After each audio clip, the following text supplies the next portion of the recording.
light and sound is a miracle that has many, many dimensions to it.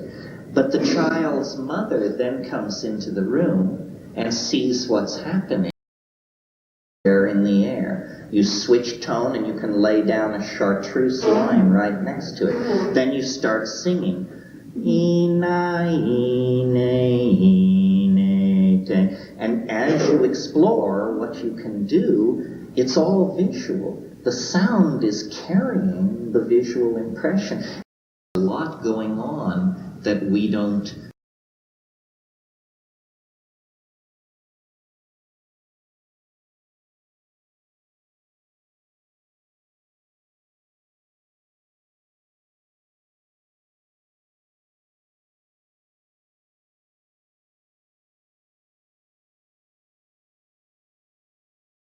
brought it up. There are not only too many people, there are too many men. And I would be very interested in seeing a set of social policies, tax incentives, medical policies, insurance policies put in place to limit male birth. It's very rare in mammal populations that you have a 50-50 ratio of male to female. And in fact, it's well known that male infants are less robust than female infants. And the reason we have a 50-50 sexual ratio is because we artificially support males and withdraw resources from females. I suspect that in the High Paleolithic, the ratio was closer to 2 to 1. And my supposition in thinking about this is probably that the best ratio is about 3 to 1. This is the way to feminize the human race if you're serious. This is the way to advance women if you're serious. Then what you have is less men, women whose dedication to the reproductive activities is confined in time to the amount of time it takes to raise only one child. This would be tremendously salutary to our problems. I've never heard it advocated, even by the most radical lesbian feminist, yada yada. I've never heard anyone say male birth should be limited, but it obviously should, and through amniocentesis and this sort of thing, we can steer ourselves toward a population with the predominance of females, and those females should have only one child, and 75% of those children should also be female. This would seem, and I don't consider myself a gung-ho feminist. I mean, I'm a feminist, but I don't read the literature or try to understand all the factions and theories. As a humanist, I advocate a reduction in male births. It just seems obvious that that's the way to go. If it doesn't seem obvious to you, then let's have a public debate about it and at least make it part of the rhetoric of the culture that this is an option for people to think about. I can like to just add one thing. I was listening to the President's Council on Sustainable Development. It's very interesting when you bring up the population issue because certain social groups that feel they are not being heard because their numbers are not large enough feel that's their only trump card at this point. And that's real frightening, but I understand the need for social justice, and that feels like their only alternative is to populate in order to get the respect that they need. So. But that argument, if that argument were true, that numbers were political power, then China would be the most powerful nation on the planet. I don't see that. I think it's a false analysis. I think that the quality of life of your citizenry dictates your position in the hierarchy of global societies. It's a crazy argument to say that for instance, the Hawaiians can only gain political power through breeding themselves into ever larger numbers. I mean, how practical is that? But people cannot afford large families. It's a prescription for further poverty, further overcrowding, and further neurotic family situations. The child, the objection I hear to the one woman, one child idea is that only children are neurotic. But I don't believe this. I think the post-industrial nuclear family model is extraordinarily neurotic because the parents model neurosis for the two children who are usually part of the picture. The nuclear family is a product of the Industrial Revolution. It is not a traditional social unit rooted in thousands of years of human experimentation. It's entirely a social unit created for the convenience of the factory and the office. If we are gung-ho to return to archaic social units, then we have to return to the extended family. And of course, that's very difficult because modern transportation makes it possible for families to exist, to spread out all over the world. But, you know, whether you're psychedelic or not, it's perfectly clear that if population is not somehow controlled, all other good works, all other liberal forward-thinking policies will come to nothing because the burgeoning population simply sucks up the resources that are freed.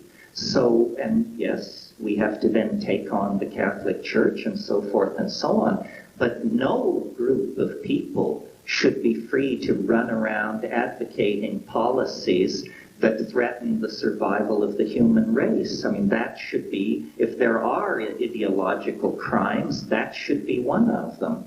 And the idea that you can run around advocating policies that wreck the land and push millions of people into poverty, degradation, and death is obscene. I mean, people didn't care for the Holocaust. That was a moral outrage. But the policies of the Roman Catholic Church push more people into early death, disease, and poverty than the Holocaust ever did. And yet, you know, they're perfectly free to run their bingo games and appear among us. Why? They should have to answer for this outrage. Of course, I have to tell you, I'm a recovering Catholic, so...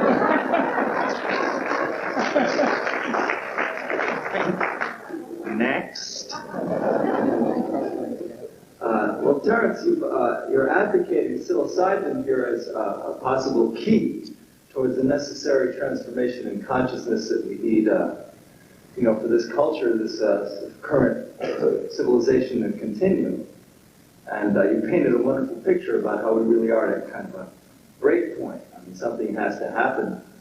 But I'm just wondering, do you have any kind of scenario, do you envision any way in which it's possible for the widespread ingestion and usage of this stuff? I mean, it's currently criminal. How can this work? How can it happen? I mean, it's something that you have to take, right? You have to have the experience, and you're saying that a large number of people have to have it.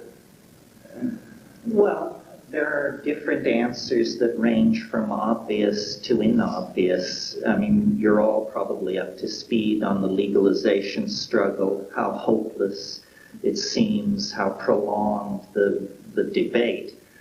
Recently, I've been thinking about this in a slightly different way. Here's an idea. There is a plant called Salvia divinorum. Probably most of you have never heard of it. It contains a compound which is not an indole and which is not scheduled, called salvorine alpha. When you take 20 leaves of this plant, which can be grown in most climates and everywhere in the world as a house plant very easily, when you take 20 leaves of this plant and chew it up and lie down in silent darkness, it provokes about 40 minutes of extraordinarily highly colored three-dimensional hallucinations. Let's keep salvia legal. Salvia is legal. There are no laws against it anywhere on this planet. There are no laws against this substance anywhere on this planet. keep Salvia divinorum legal and go home and plant it and grow it and take it, and you will not be disappointed. This is not a shock. In other words, I test everything anybody tells me works, and it never does. This works, and in fact, chemists in the past 6 months have isolated the compound. It's called salborine alpha. It's an isoquinoline. It's absolutely unknown to law enforcement. It has no history of human abuse, and it's active in the 200 microgram range, and it's smokable. Salvia divinorum should be kept legal. It should be propagated everywhere. It should be widely grown and taken. Psychotherapists can use it. You can organize your church around it. You can do whatever you want with it.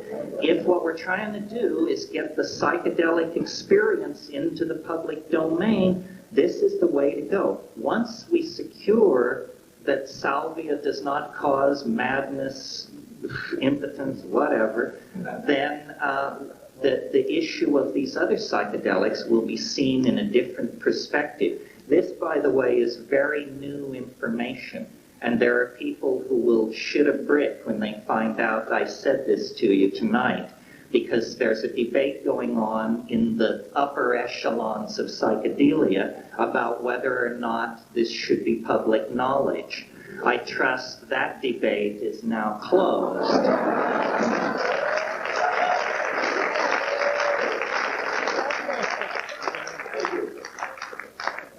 You heard it here first. You can order this plant from the ordinary suppliers of psychoactive gardening. Pardon? Salvia, S-A-L-V-I-A, space, D-I-V-I-N-O-R-U-M, Salvia divinorum, called in Mexico, Ojos de la Pastora, the eyes of the shepherdess. Go figure. Yeah. I had an opportunity before I arrived here to speak with Brenda Laurel, who is the self-proclaimed VR goddess. She believes that we need to wrestle control of technology from the scientist to the artist. Could you extrapolate on that and your views on virtual reality? Yes, well, I've wrestled Brenda a number of times. I completely agree. I mean, I'm very excited about virtual reality, which some people think is a funny thing for a botanist and a jungle bunny to be into. But what I see coming out of VR is a technology by which we can show each other the inside of our own heads. That's what it promises.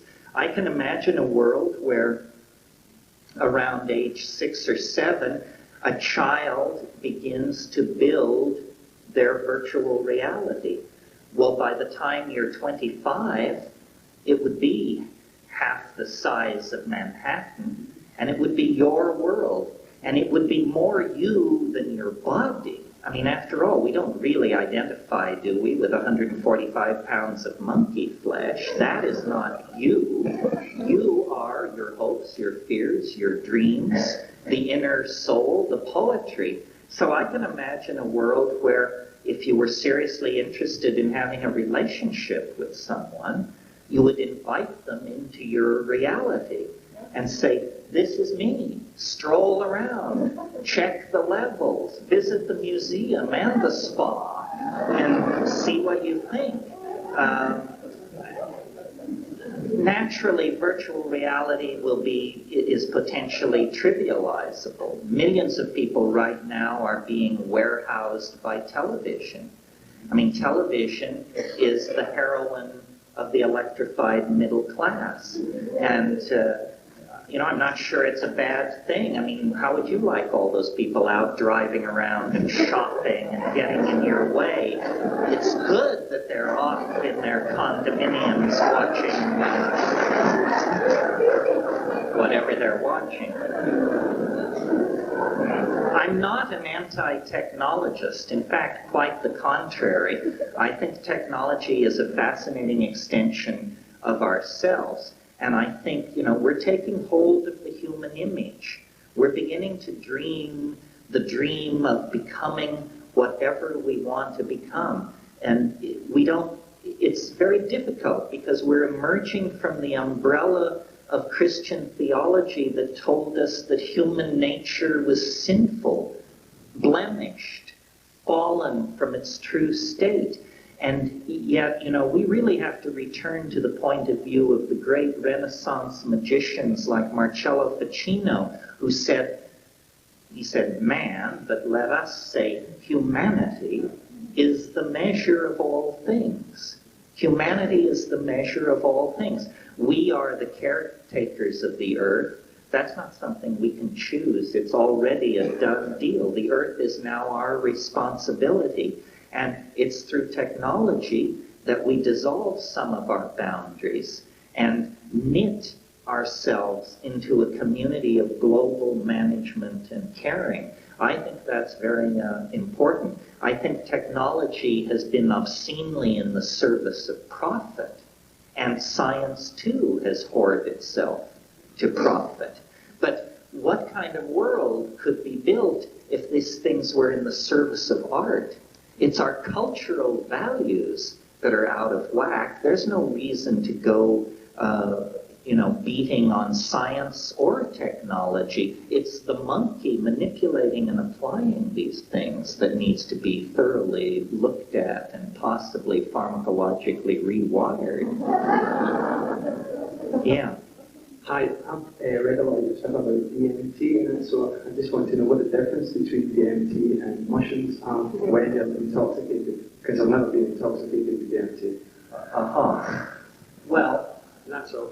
psilocybin and DMT are extraordinary structural near relatives. However, in the process of being metabolized in the body, psilocybin never becomes DMT. It passes close to it.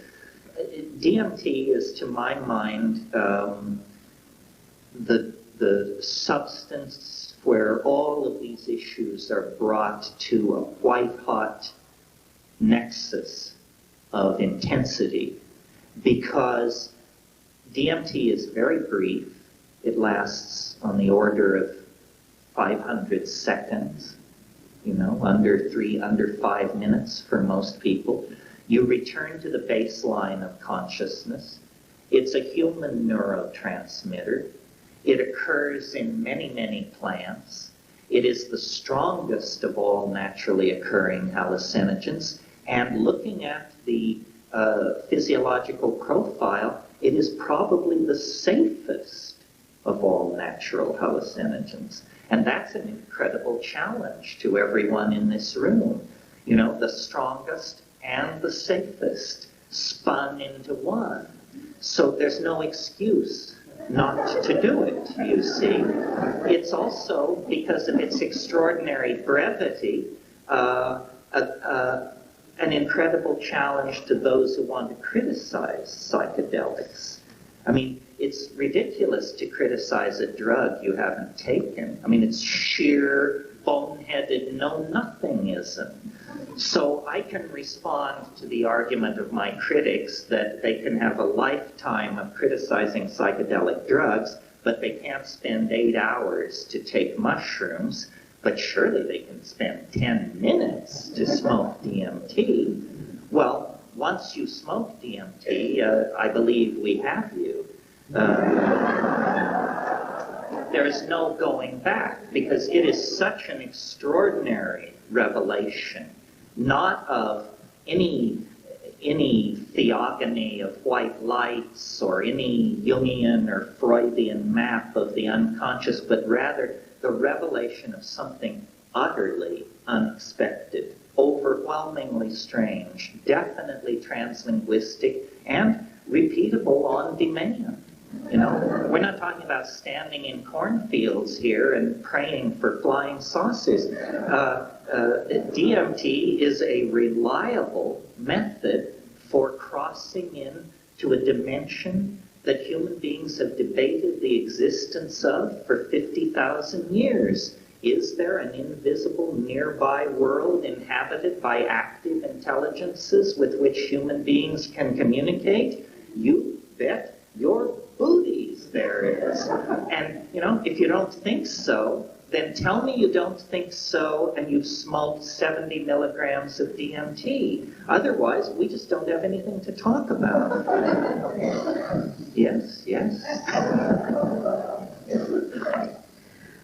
I love your theory of the missing link and psilocybin being a possible solution to the missing link there. And I think of how different we are as a culture now from what the people who lived then would have been, who were connected to the earth and not breathing smog and didn't have their nervous systems blocked by the million stressors that we have in our day-to-day life now. And one of the things that concerns me as a long-time observer of psychedelics on people, not so much psilocybin specifically, but LSD and more chemically altered ones, is watching the way that does sometimes affect different people different ways, and sometimes in not always positive ways. And when I hear people talking about using psychedelics as a general solution to something, a lot of alarms go off in me because I've seen so much temporary and sometimes long-term suffering from it. And I don't know, I'd like to look at that side of it. Yeah, well, I agree. I mean, I think that the problem is not with the psychedelics. The problem is with educating people. I mean, the way I do psychedelics is fairly infrequently and at quite high doses and in darkness, and then this is my preference, but alone. And the way not to do psychedelics is frequently and at low doses and in socially dense and complex situations, because it draws energy from the thing. There are a lot of people running around who think they have their psychedelic credentials in order, who have in fact only tickled the tummy of the beast. There are social subclasses where you get a lot of respect if you say you're a psychedelic head, and a lot of people simply want entry into the social club. So they say, oh yeah, acid, I took a lot of acid in my time and this and that. But the question is not how much you took. The question is how much you took any given time. Because when I talk about the psychedelic experience, there are thousands of altered states.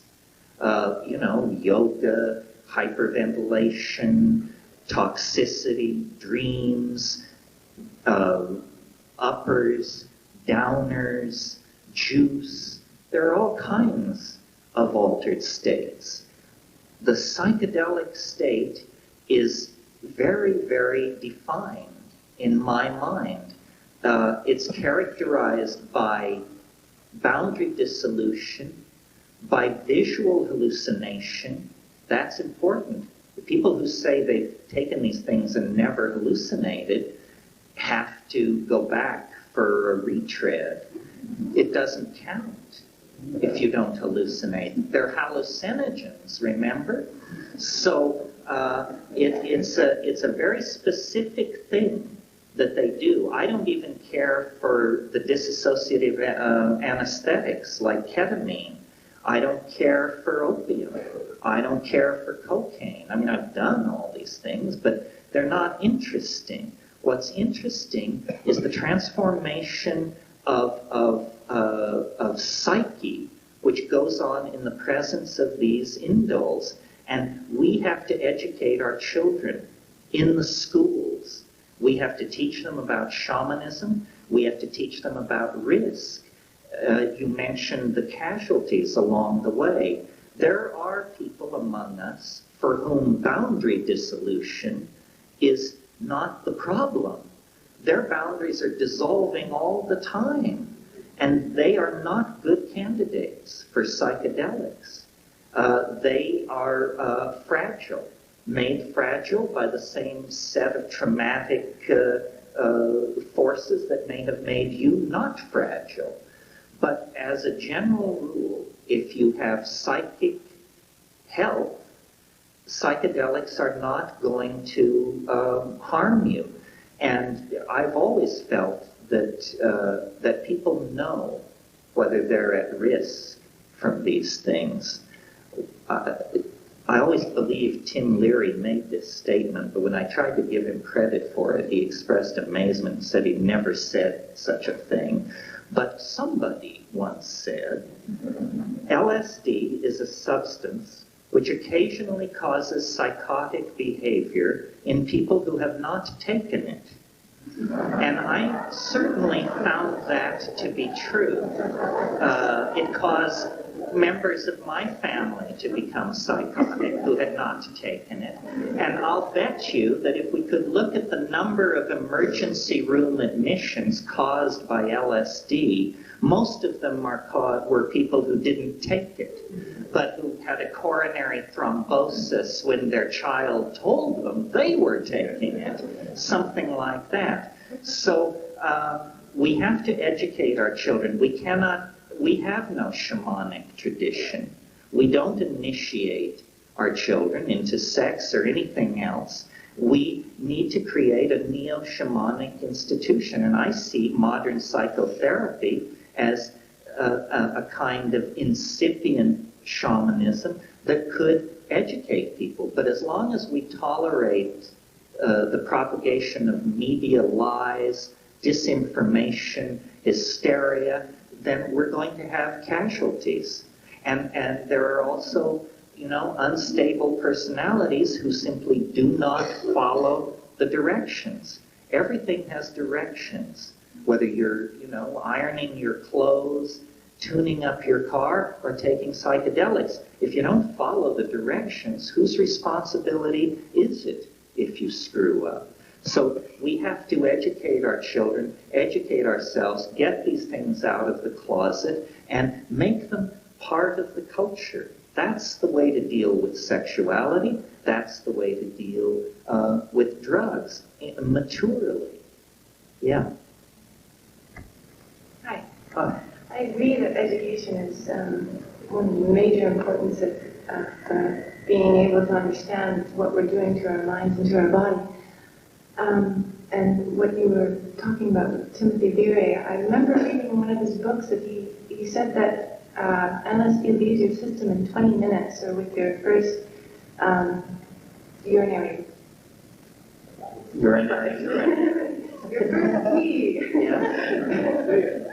Okay, and so that leads me to believe that it's completely your mind that helps understand what's going on within you, and not actually the drug itself, which it helps open up doors, but then it's your own mind that keeps doors open.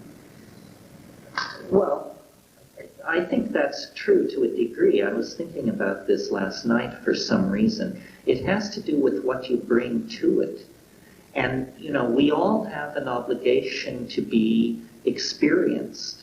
And by that I mean, if you've always lived in a small town south of Hudson Bay and you never learned to read and you don't watch TV, you don't bring much to the psychedelic experience. I am filled with a ravenous curiosity for everything. Unexplored countries, ancient languages, forgotten cultures, abandoned philosophical systems, the detritus of the human experience through time. I love all that stuff. I read constantly. And consequently, I have a lot of data for the thing to manipulate. It can only communicate with you in words that you already possess. So the psychedelic experience is most dramatic for people who have had a lot of other experiences, I think, because they bring something to it. I was just going to say that with my own experiences, I've been able to counteract any bad vibes, I guess, that were coming my way through the will of knowing that it's out of my system and it's merely my mind, and helping people go through, whether it be a bad trip or not, may seem that it's your mind that is it. I don't know if that's making any sense, but that knowing that it's not the drug and that it's your mind that's doing the evolving, that you have the capability of stopping at any time and going to sleep and waking up the next morning and continuing your life. Yeah, well, I don't want to knock the prop out from under you, but I don't know how secure this data is that LSD leaves your body in 20 minutes. I'd be interested to see the papers that secure that. It is your mind, but what is mind? You know, philosophers have been at this for thousands of years. Nobody has a clue. Not a clue. What is mind? Is it the electrochemical activity of the brain? Is it where in the body does it originate? You know, with all the fancy instruments of modern medicine, no one has ever seen a thought form in brain tissue.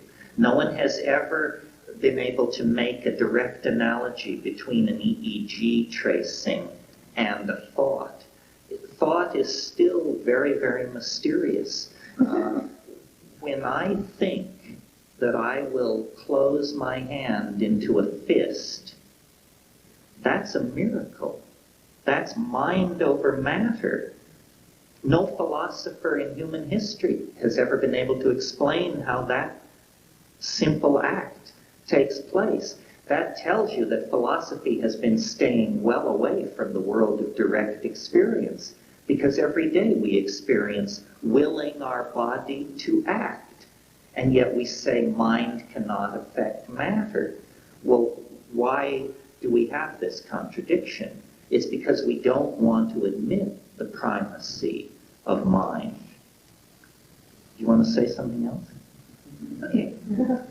You? Yeah, go for it. I have the floor. I found mushrooms too the other day, actually, and a very special place on the island. And unfortunately, they didn't turn to mush because I was doing a new experiment with them and it didn't quite work. I wanted to know if you felt that there was any medicinal properties to psilocybin. I personally had stomach problems for the last couple of days, and after taking a few of the mushrooms, completely relieved any problems that I have as far as a diuretic or a tonic goes. It's your mind. Yeah. But let me say something about this question, because it came up twice. The reason I asked the question, did it turn to slime of the mushroom, is because there are two kinds of mushrooms. I mean, there are many kinds, but two categories of mushrooms. Some mushrooms do what is called auto-digest. This is where when you pick them a few hours later, they release a lysolytic enzyme in the cells and they turn to slime. And the two kinds of mushrooms that are most common in the Hawaiian Islands are coprinus and paniolus. Both grow on dung, both blue, and both turn to slime. And both contain chemicals not related to psilocybin, which could kick up your stomach a little. So there are other mushrooms, much rarer out here, which don't auto-digest and which have a purer signature for psilocybin. One of the things that's always puzzled me about Hawaii is why there aren't more mushroom growers out here. And it's because when you grow mushrooms here and then you try to sell them, you're met with the argument, why should I buy your mushrooms when I can pick them in the pastures? The answer is because these are different mushrooms and much superior to what you can get in the pastures. So there's more to it than just psilocybin mushrooms. You want to get psilocybin mushrooms in a vegetable matrix free from any other physiologically active compound. Yeah. This will maybe be the last. The psychedelic experience and cannabis experience certainly for me has felt me open to wisdom of nature that comes from being in a completely divine atmosphere and allowing wisdom to come. And that is true of so many of my, particularly women friends, but men who have balanced their yin experience. And there certainly are, we are everywhere, in every culture that I've traveled in, and we are opening to this shamanic experience in white people. And so how do you recommend and how do you see the Gaian information, the mind, joining and supporting each other and ourselves to the next level? Well, it's basically, as I said, people have to come out of the closet and people have to act from their convictions.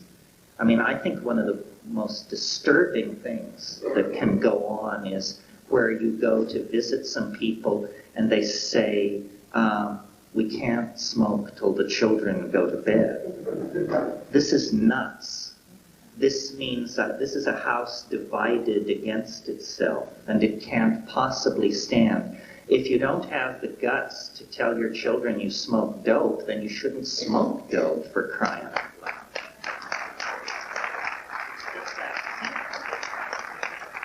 We have to come out of the closet. And I know, it's not easy. People are teachers, people are this, people are that. But on the other hand, what's the payback for being chicken shit? The payback is continued repression, continued manipulation. If you don't claim the right to be able to explore your own mind, then all other rights are potentially to be taken from you. And I think, there are all kinds of stories going around. Potheads can't think straight. People who use drugs don't bathe enough, so forth and so on. This is a kind of ism. It's not sexism, it's not racism, it's dopeism. And, enough of that. We pay our taxes. We hold down top jobs in advertising, publishing, media, entertainment, science, software writing, so forth and so on. And we should have the same respect that is due everybody else in this society. The people who are repressing dope culture have no agenda. They have no plan. Their plan is to keep everybody in a state of semi-anesthesia until the shit hits the fan. That's the only thing they can figure out to do. Because they don't know how to feed everybody. They don't know how to cure AIDS. They don't know how to populate these enormous cities. They don't know how to generate enough electricity for the evolving population. They have no answers. All they have are spin doctors and cosmetics and delay and disinformation. So I do not understand the passivity of people on these issues. The world is slipping through our fingers because we don't have the courage to stand up and halt it. And if we don't have the courage to stand up and halt it, we are voting with the dominators. We are voting with those processes that will make us extinct. These governments, these institutions exist to serve us. It's no big deal to throw down an institution. It's not even a big deal to hang a few dominators. Why are we so polite? Why are we so willing to go along with this shell game? It's only the entire future of the planet that's at stake. So do we want to be like the Jews in Europe who went quietly to the trains to be taken to the camps? That's the spectacle that I fear. I think we just have to say this dope thing is the biggest shuck in history. I mean, governments have always made money off dope. And whenever any particular drug became too odious for them to continue their practice, then they handed it on to some mafia and took their cut in kickbacks. And that's what's happening now. Meanwhile, psychedelics, which unite people, dissolve barriers, make us one with each other, and have never made a lot of money for anybody compared to the real drugs of commerce, heroin and cocaine and that sort of thing. These drugs are stigmatized and suppressed, and we commit our individual acts of civil disobedience in our fine homes with the front door locked, but we never can seem to reach out to each other sufficiently to create a community that says, we've had enough. We're not going along with this anymore. That's how human freedom makes progress. The Magna Carta was signed when the Dukes of England told the king to stuff it. And women got the vote when they demanded it. And black people got respect when they demanded it. And gays found a place in society when they demanded it. And when we insist, then the dialogue will begin, and not until. So I think the responsibility is on us. We can whine all we want about the helicopters overhead and the friends taken off to jail. But unless we're willing to stand up and be counted, why don't I have 100 competitors? I'm making good money sitting up here talking to you. You too could have a life if you would advocate psychedelics from the stage. Everybody needs to come home. Well, I think we've beat this horse to death. I see that it's getting late. I hope that you'll come. If you aren't signed up for the workshop, I hope that you'll come. If you can't come, I appreciate your coming out. I hope you'll read my books, the books of my colleagues. There's a great deal of psychedelic publishing being done now. Sasha Shulgin's book, Jonathan Knott's books, Eduardo Luna's books, my books. Inform yourself. The first stop for a serious psychedelic voyager should be the public library. Inform your children, talk to your friends, and let's try to make a better, stonier world out of the world we inherited. Thank you very much.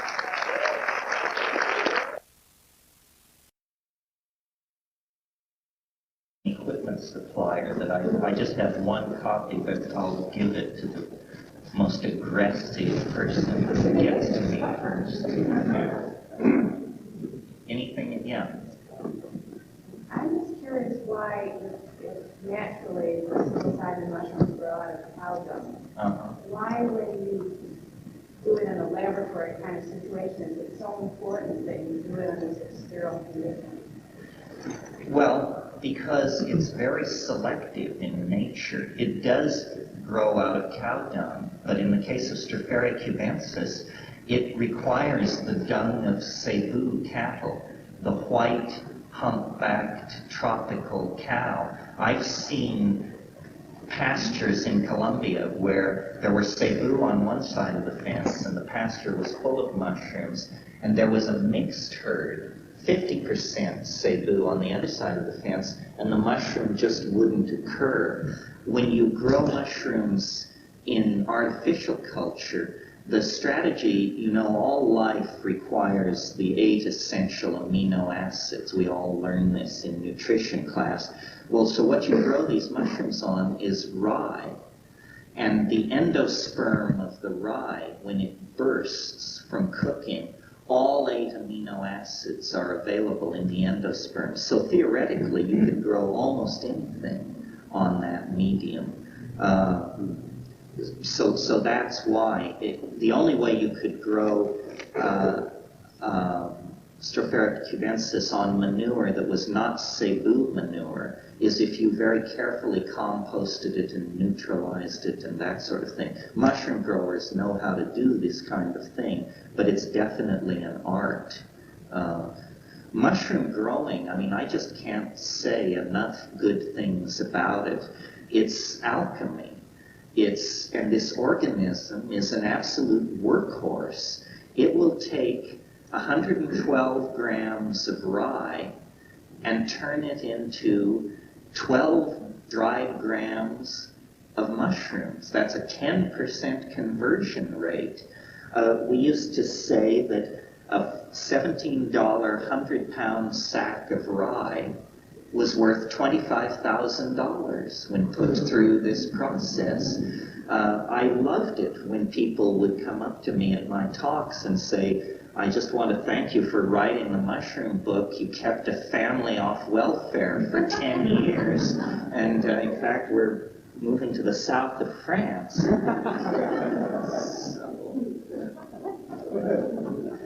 Anything else on this? Yeah. As we go deeper and deeper into the psychedelic experience, it seems that, well, I personally become radically aware of the contrast that when intoxicated, you go into the ecstasy and you release your ego and allow yourself to fully open. But then, on coming down, we like slam back into this Western civilization, ego and the whole reality of it. And I'm wondering how you, for so many years, going deeper in, how you managed to integrate yourself. Well, I think the answer is not very well. I'm very fortunate to have the career you see me hard at work at here, because what else could I possibly do? Well, I remember one time I was in the psych line. What else? You, for so many years, going deeper in, how you managed to integrate yourself. Well, I think the Slam back into this Western civilization, ego and the whole reality of it. And I'm wondering how you, for so many years, going deeper in, how you managed to integrate yourself. Well, I think the answer is not very well.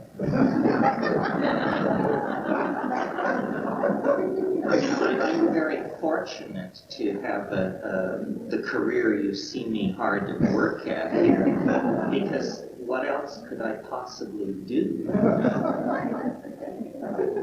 Well, I remember one time I was in the psych library at the University of California looking up something about drugs, and I pulled a book off the shelf, just at random, and opened it up, and it was describing process schizophrenia.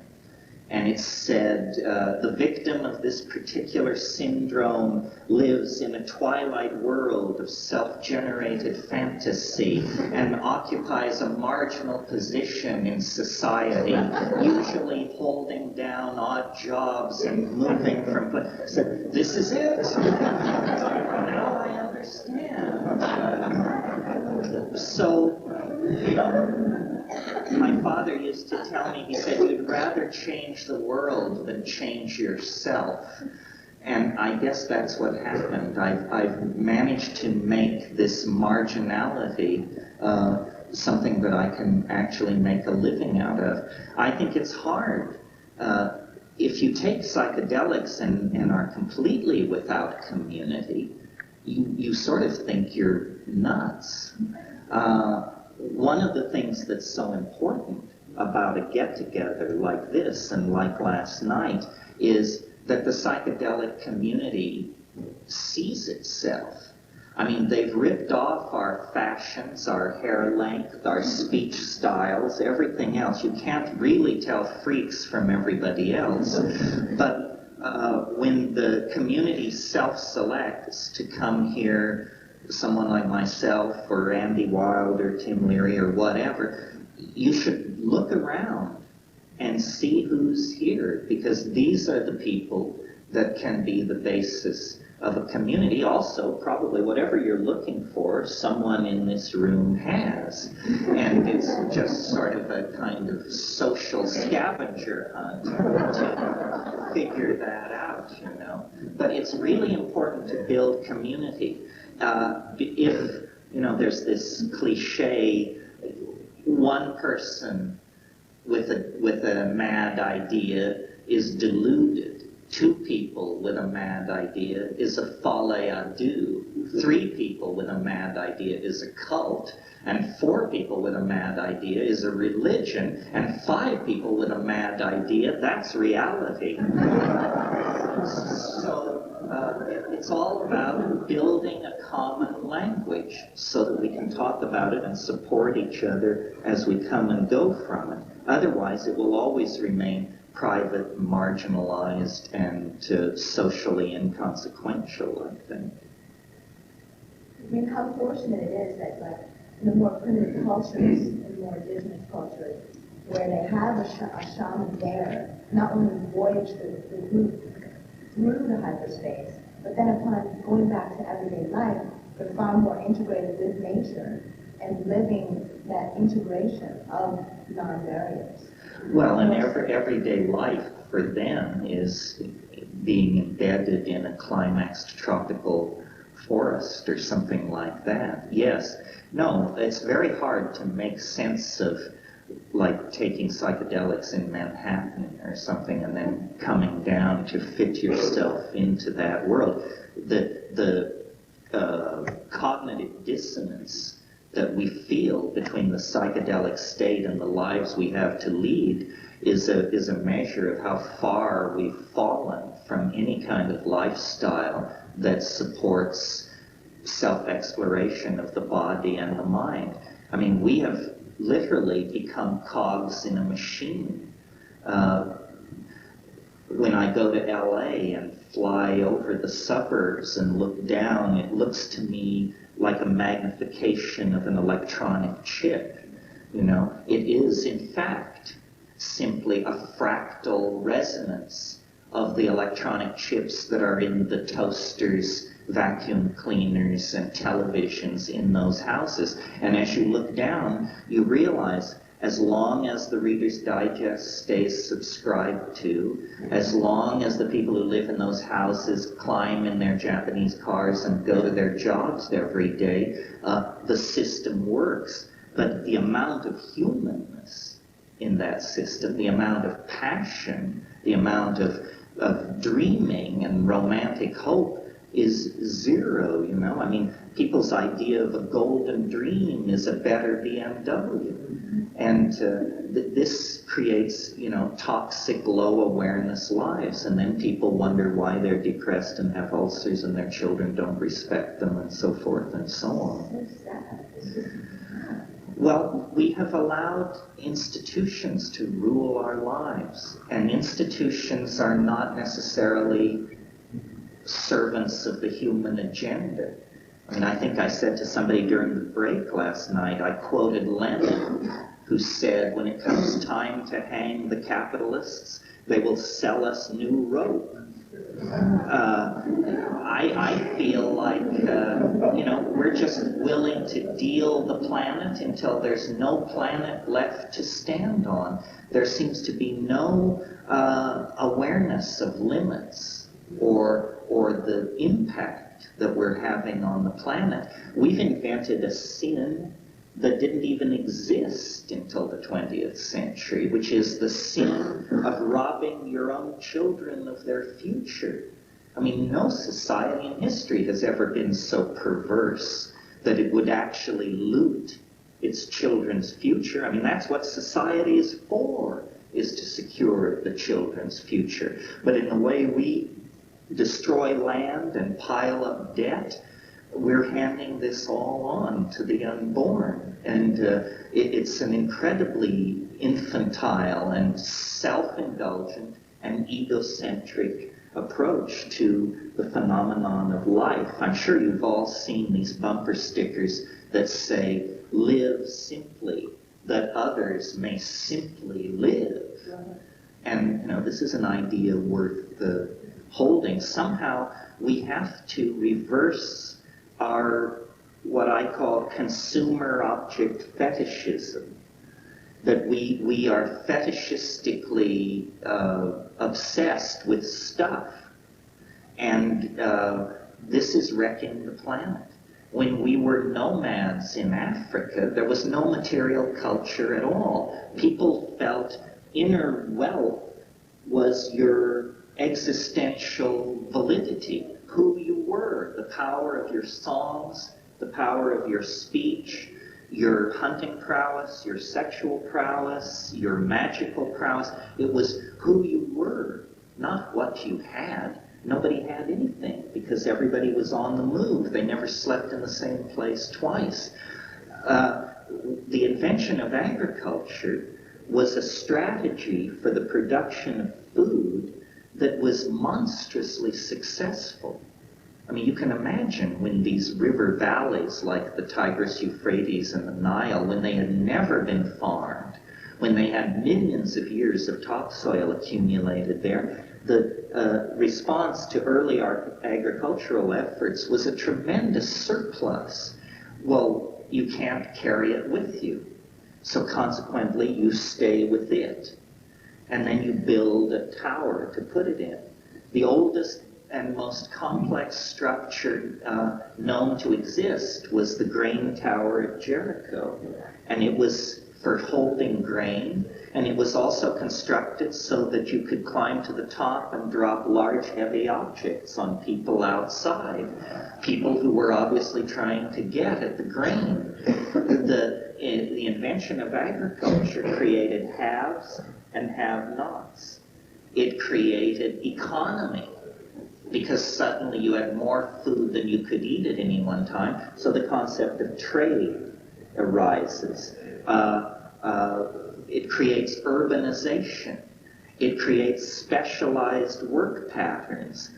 And you can just see how we are the inheritors of all of these new institutions, the institutions that arose in the Neolithic, urbanism, agriculture, job specialization, gender specialization, so forth and so on. This set us on the downhill path to the present circumstance in the absence of psychedelics. Yeah. There's some dialogues at the Edge of the West. You and Rupert talk about resacralization, and one of the aspects of that is the visiting of the sacred sites and the taking of the hallucinogens in those kind of contexts.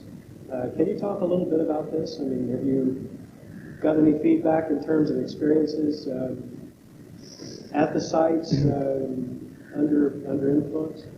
Well, as you may or may not know, Rupert Sheldrake is the great developer and purveyor of the theory of morphogenetic fields. And that's the idea that the past actually has a presence in the now, that things happen easier if they've happened before. That's not a scientific principle at all. In fact, from the scientific point of view, that's nonsense. But if it's true, then a ruin where people lived for thousands and thousands of years with a certain lifestyle should have a kind of ambient field that you can tap into. And I think this is true. I don't exactly understand the mechanism, but it's certainly true that when you take mushrooms at, say, Palenque in Chiapas or Monte Alban or someplace like that, you see the motifs of the civilizations that inhabited that spot. Taking psilocybin at Borobudur in Java is a completely different experience than taking it at Tikal, for example. It is as though the past lingers in places. The model that I want to communicate to you about psychedelics that I think is most fits the facts, I mentioned this a little bit last night, is a mathematical model that consciousness, well, here's a metaphor. Some of you may be physical chemists, and you know how sulfur has two melting points. I mean, if you have yellow sulfur and you heat it, it will liquefy. But if you keep heating it, strangely enough, it will re-solidify. And if you continue heating it, it will melt again at a higher temperature. It has two melting points. So the way I think of consciousness is it is something which takes the shape of the vessel which contains it, the way water, when poured into a pitcher or a glass, takes the shape of the container. And we, for reasons discussable but not entirely clear, are born into a three-dimensional matrix with a temporal dimension. And consciousness, the process of becoming a child and an adult out of infanthood, is the process of consciousness taking the shape of the container of three-dimensional space, learning to coordinate eye-hand movement, so forth and so on. When we take psychedelics, the three-dimensional boundaries are dissolved.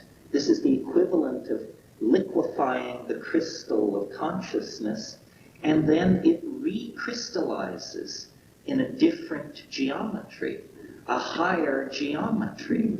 I mean, let's analyze for a moment the classical claims made by shamanism as practiced by Aboriginal peoples.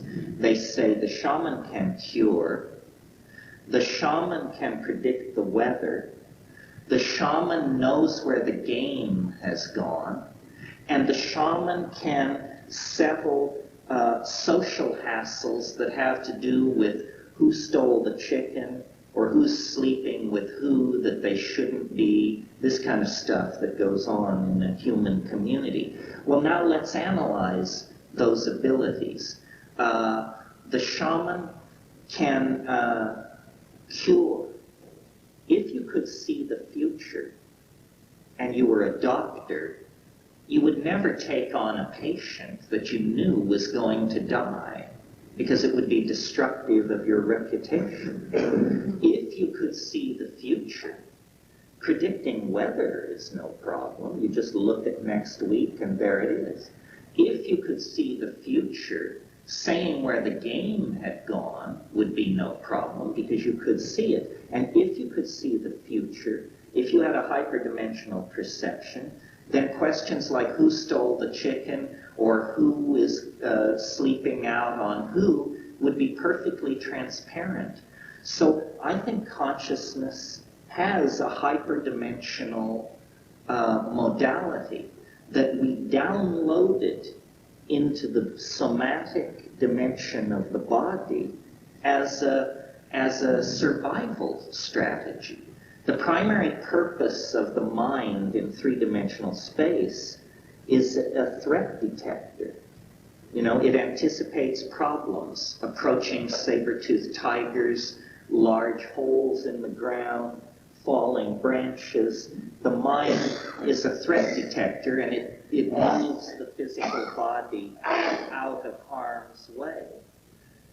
That's an evolutionary and practical adaptation of consciousness. What consciousness is in and of and for itself is very hard to say exactly. So, hanging out with Rupert Sheldrake and the other author of Trilogues at the Edge of the West, who is Ralph Abraham, a brilliant mathematician, research mathematician, it seems to me that the best model of what psychedelics do is they actually raise the dimensionality of the experience of mind, so that you actually look down on time. You see the past. You see the future in a way that is very hard to put into English, because English is a language that has evolved inside the constraints of three-dimensional space and time. That's why it's so hard to create a language that can contain these things. But I take seriously the perceptions of shamanism. They are not, in any sense of the word, delusions. That's why I called my book True Hallucinations. Hallucinations are a form of perception that is as true as ordinary vision. It's simply not about ordinary space and time. It's about hyperspace and hypertime. This is why you've probably noticed in me, and I certainly notice it in other psychedelic people, an extraordinary awareness of large scales of space and time. It's no problem for me to shift 10,000 years in the past or 100 million years in the past. At any point in any conversation, I can see the whole thing. I'm also aware of the spatial size of the universe and how it's put together. This is a psychedelic perception acquired over, years and years of doing it. I always think of Giordano Bruno, the Franciscan heretic of the 15th century, 15th, 14th, 16th century, who was burned at the stake because he realized that the universe is infinite. Giordano Bruno said, the stars that we see at night are suns hung like lamps to the uttermost limit of infinity. Nobody had ever said that before. They were all living in an Aristotelian universe of concentric shells.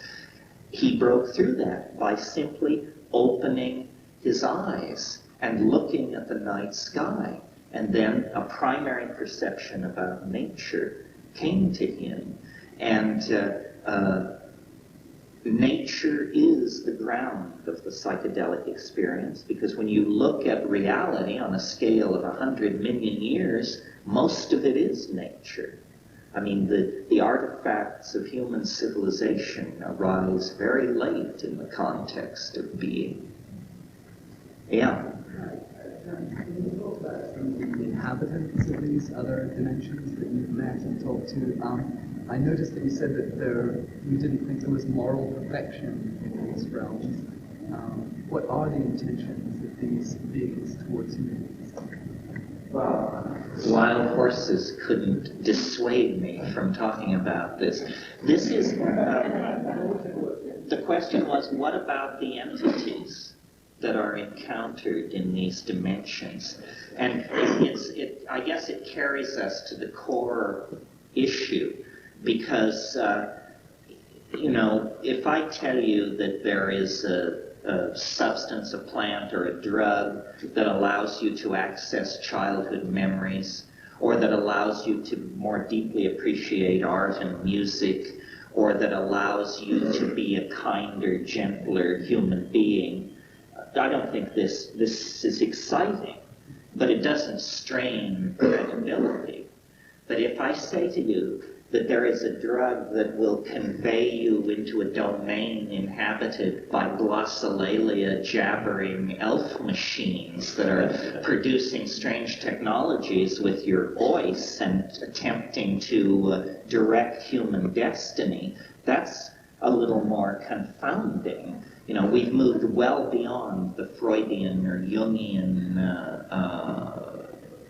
map of the unconscious with that.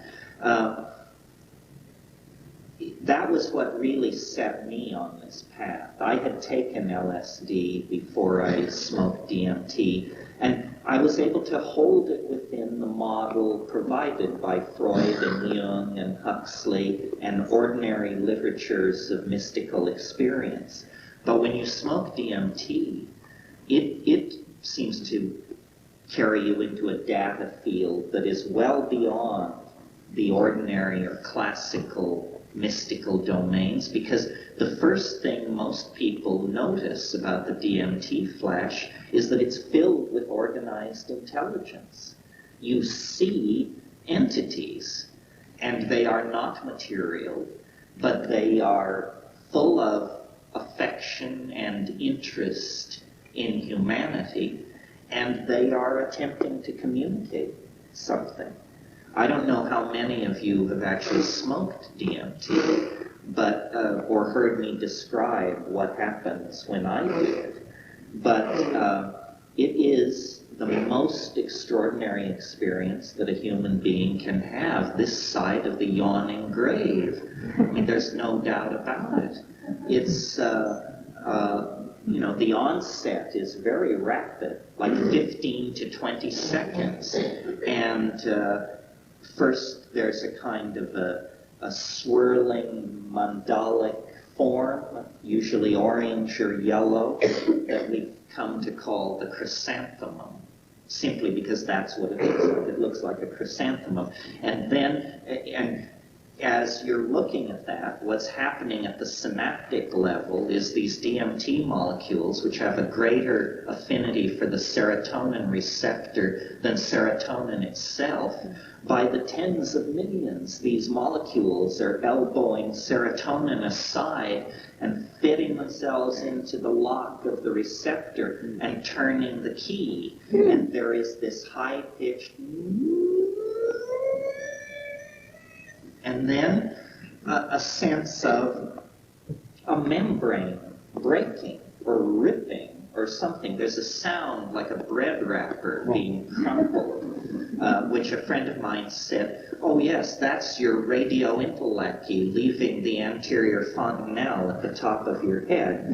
Well, maybe. There's certainly something dramatic is going on. And then you are propelled into a kind of tunnel, a kind of disystolic, fluctuating thing. And there's a lot of sucking and popping sounds, a kind of a...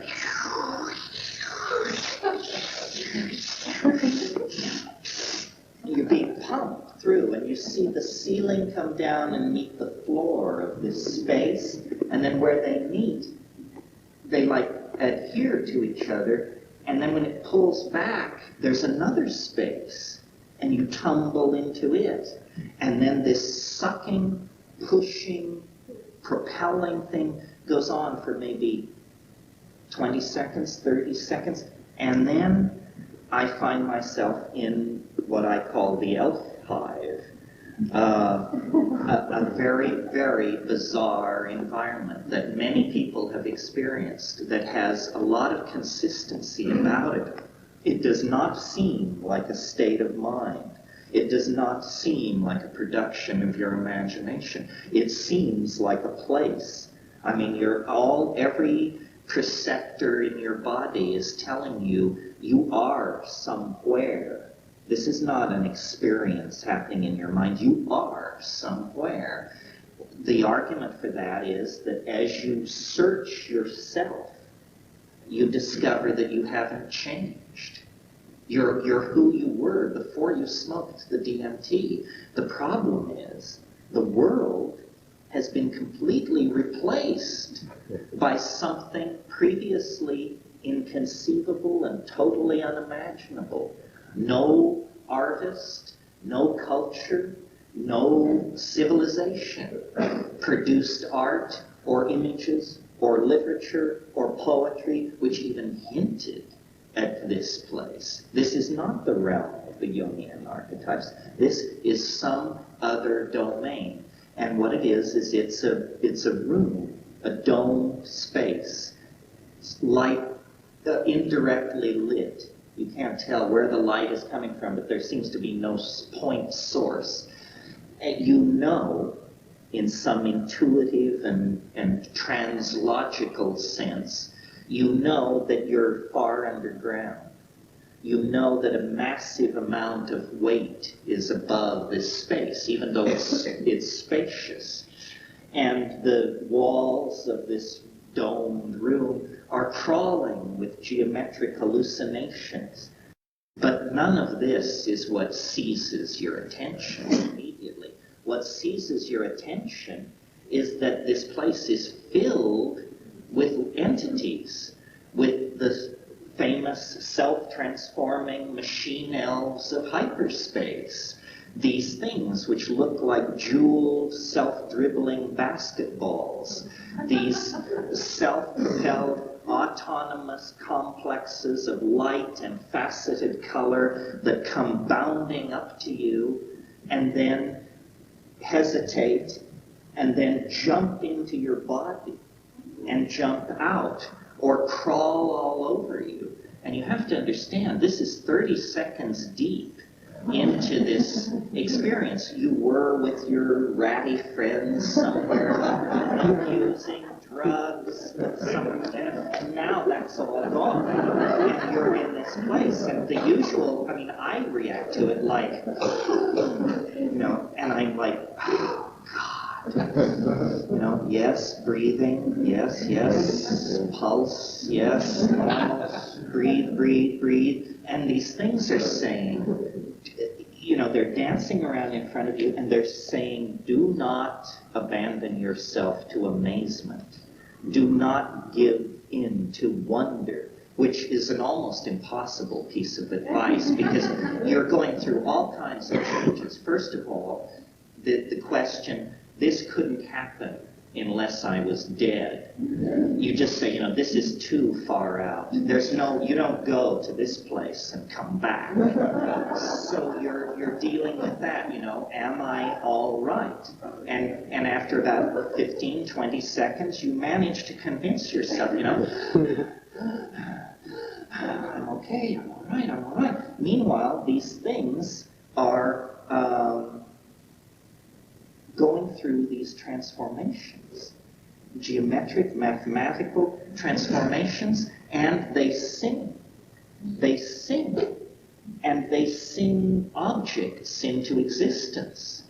Objects which are like made of what looks like gold, ivory, chalcedony, smaragdine, jasper, silver, diamond, but not stable objects, not objects which hold a single complex form, but objects which are constantly morphing and changing. These things are like jewels or toys or scientific instruments or something, and these things are literally dancing in your face and saying, look at this, and they're pulling each other away, one pulling another away and saying, not him, me, look at this, look at this.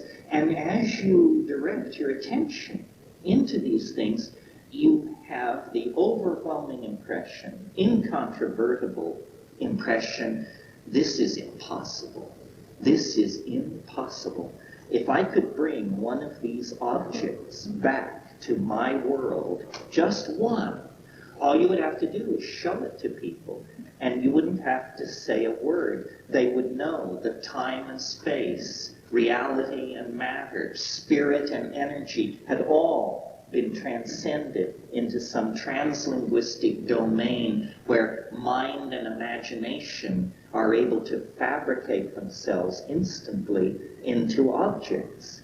And they're doing this with language, these creatures. And what they are saying is, do this. Don't be amazed. Quench your astonishment. Do what we are doing. Do it, and do it now. And it's like you can't conceive of it. I mean, you just stammer, basically. But then there is a kind of, and now I'm speaking from my own experience, a kind of bubble in your stomach, a kind of heat, a kind of light, chakric maybe, who knows, why bother? Anyway, it's there, and it begins to move up your body. It doesn't feel like it moves up your spine. It feels to me like it moves up your esophagus. And when it gets to your mouth opens, and this linguistic activity pours out of you, a glossolalia of some sort that is spontaneous, not under the control of the ego, and that which causes objects to begin to condense out of the air like tears of mercury, like drops of ruby. And as you experiment with it, you realize, I'm doing this. My voice is making things come into existence. And these little elf machines are just hysterical with delight. I mean, they literally turn handsprings and somersaults at this point. And you're there going, me di jing wow, siki beep beep, jing wa, ding me fili kapi hiki, de jing wa waka, di boom, and this is colors, light, faceted, metallic, crystalline, silken, watery, gelatinous stuff pouring into space and contorting itself around you. And just as you're beginning to come to terms with this, the entire state folds up on itself like a paper box, folding up on itself, and it's as though it telescopes away from you. It retreats, and I've even had trips where the elf machines turn and say, "Deja vu, deja vu." A bizarre farewell, I maintain. And then you're back with your grimy friends in that room, and you open your eyes, and you are about as high as 1,000 mics of acid would put you, but you proclaim immediately and with great conviction, "I'm down, I'm back." I mean, the fact that your friends all look like praying mantises is a minor detail in that point, because where you've been was so much more peculiar than where you are, that you're willing to embrace it as totally ordinary reality. Just, triangular faces, compound eyes, we can relate to this. And then, within 5 to 10 minutes, you completely return to the baseline of consciousness. So completely that you cannot tell that you've taken a substance. You can search into your body. No headache, no tiredness, no stimulation, no excitement. You are 100% back to where you were before you started. Now that's an extraordinary argument for the non-toxicity of DMT. Let's talk pharmacology for a minute. The way you evaluate the toxic nature of a substance is to ask yourself the question, how long can I feel it? If you take a drug, we don't even have to name the drug, if you take a drug and 36 hours later you're still refusing phone calls and lying around in warm baths and scheduling massages, then you took a drug that was toxic. Your body didn't know what to do with it. And it took it a long time to get together a strategy for shunting it to the urinary tract or wherever it's going. A DMT is like hurling an ice cube into a blast furnace. It barely has a chance to exist before the body says, oh, I know, I recognize this. I can deanimate this. I can dealkylate this. I can shunt this to the urine. No problem. That is a sign that this stuff is completely benign. So is the fact that it occurs ordinarily in human metabolism. Every single one of us has DMT in our brains right now as we speak. You might note that this is the ultimate catch-22 in terms of if they ever want to take us all in. You know, they don't have to throw pot around in your apartment. Your head makes you guilty. You have a Schedule I substance in your brain. This was not known when DMT was made illegal, and it might be an interesting defense if somebody ever got into trouble. So there you have it. The most powerful hallucinogen is the most short-acting, is the quickest to return you to the baseline of consciousness, is probably the safest, is the most widely distributed in nature. And unlike LSD or, in some cases, psilocybin, this doesn't seem to confirm our ideas about the human unconscious, the cheerful theories of Freud, Jung, and Reich. It seems instead to imply that the universe is a system of condensed levels of manifestation that we can, under extraordinary situations, move between these levels. Science has spent the last 1,000 years convincing us that the world of physical appearances is all there is. 25 seconds into a DMT trip, and that cheerful notion has been blown to smithereens. And yet people have argued over that for thousands and thousands of years. And there it is, you know, the entities of mythology, fairyland, and dream. So I think, when I think about the psychedelic experience, I think about it as a series of concentric circles. You could think of it as a bullseye with minor psychedelics on the rim, and then LSD, I suppose. I mean, the orders are not hard and fast. It's the concept that's important. But LSD, and then mescaline, and then psilocybin, and then DMT at the center. And if you take huge doses of mushrooms, you can get to places through breath control and sitting in darkness and doing pranayama. You can get to places where you look around and say, my God, it looks like a DMT flash. Yes, but it took you an hour and a half of hard slugging to get there. Where with the DMT, you know, it's irrevocable, it's unstoppable. There is no hanging on, no resistance. Yes, over here. I spent a lot of time in Brazil, and we have, it sounds like ayahuasca has some similarities. Ayahuasca similar to DMT, or what would you say about that? Yes, ayahuasca runs on DMT. What you see, here's the deal. DMT taken orally is destroyed in the intestine by an enzyme system called monoamine oxidase. It's simply the system which oxidizes monoamines, and all these drugs we're talking about are monoamines. What's happening with ayahuasca is there are chemicals in nature known as monoamine oxidase inhibitors.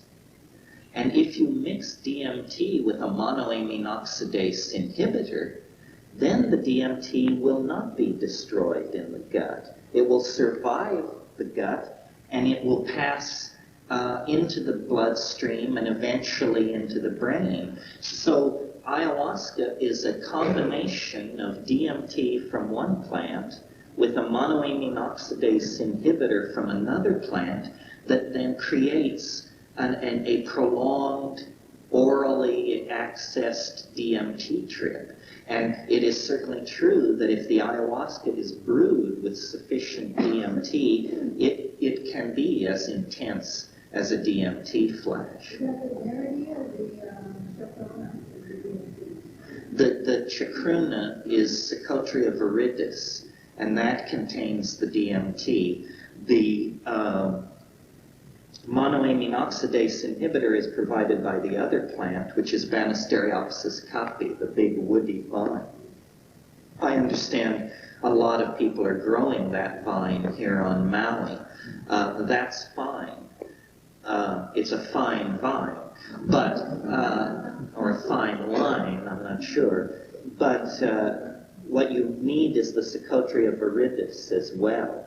So the people who are growing Banisteriopsis caapi should know that until they have a supply of Psychotria viridis, they won't be able to make good ayahuasca. However, let me say something, because this leads into it. I was just at this conference in Mexico on psychoactive plants, and the excitement there, and it's been happening at a number of these conferences recently, is people are becoming very interested in what are called ayahuasca analogs.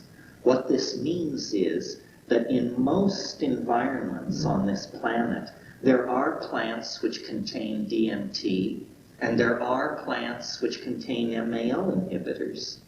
And if you are of an experimentalist bent, you can create out of local plants a chemical equivalent to ayahuasca. And in some cases, these local sources of DMT and monoamine oxidase inhibitor are actually more concentrated than the Amazonian plants.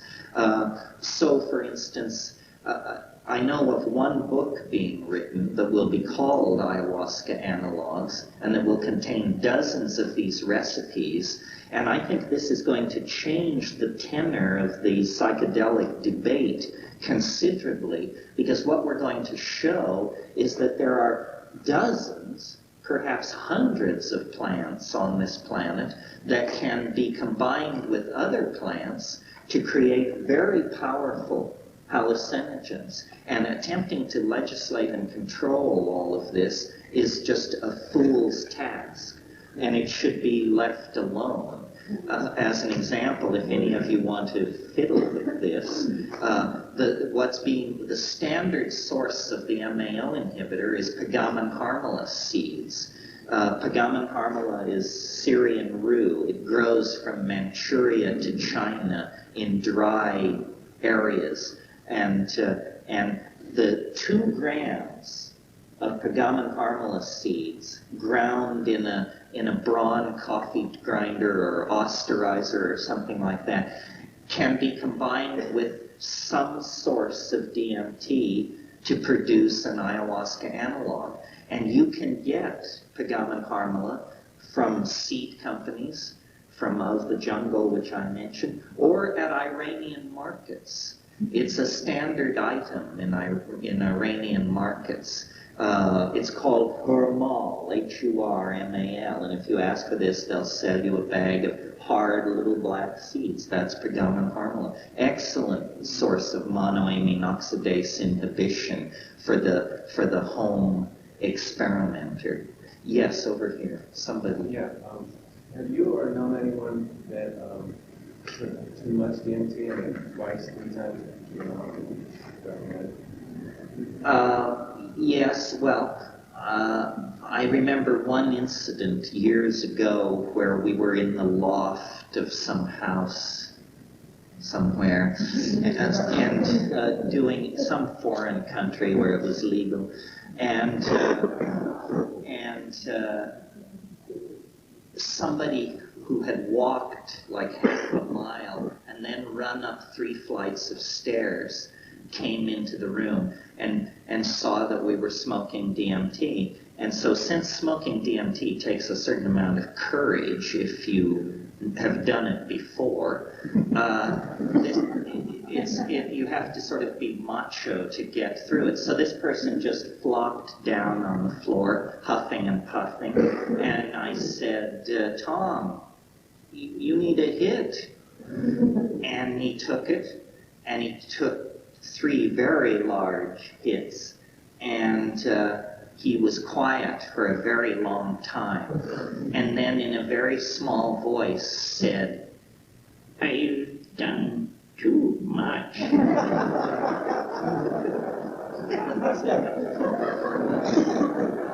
We just threw a blanket over him and waited. I'm pretty confident that that it's not dangerous. Somebody said that the only way DMT can be dangerous is if you fear death by astonishment.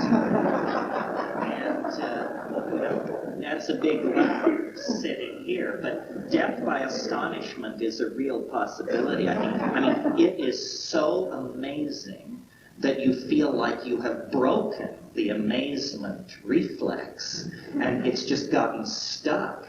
You're saying, how awesome can something be? How blown can your mind be?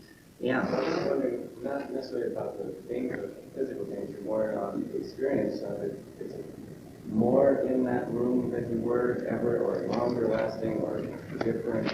It's more in it. Like, for instance, on psilocybin, you hear a teaching voice, the mushroom voice. And sometimes, this is me, I don't know if other people do this, but I've noticed in psilocybin there's a certain place, about an hour and 30 minutes into it, which I call Elfland. And it's not that there are elves there, it's that when you pass through this place, if you have had enough experience with these things, when you pass through this certain place in the psilocybin intoxication, you know that elves could be there. You can feel them the way you feel pigs in the woods, but you can't see them, So when I pass through that place, I can call them out. And it's sort of like a Nepali marching band. It comes from a long way off.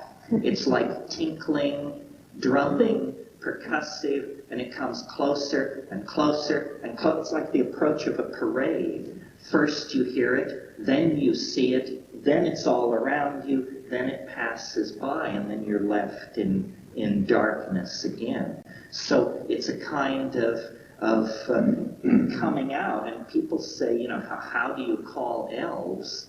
It's very simple. Some of you may remember a wonderful episode, an early episode of I Love Lucy, where she's talking to Ethel about communicating with flying saucers. And Ethel says, well, how do you do it? She says, well, it's very simple. You just close your eyes and say, come in, little green men, come in, little green men.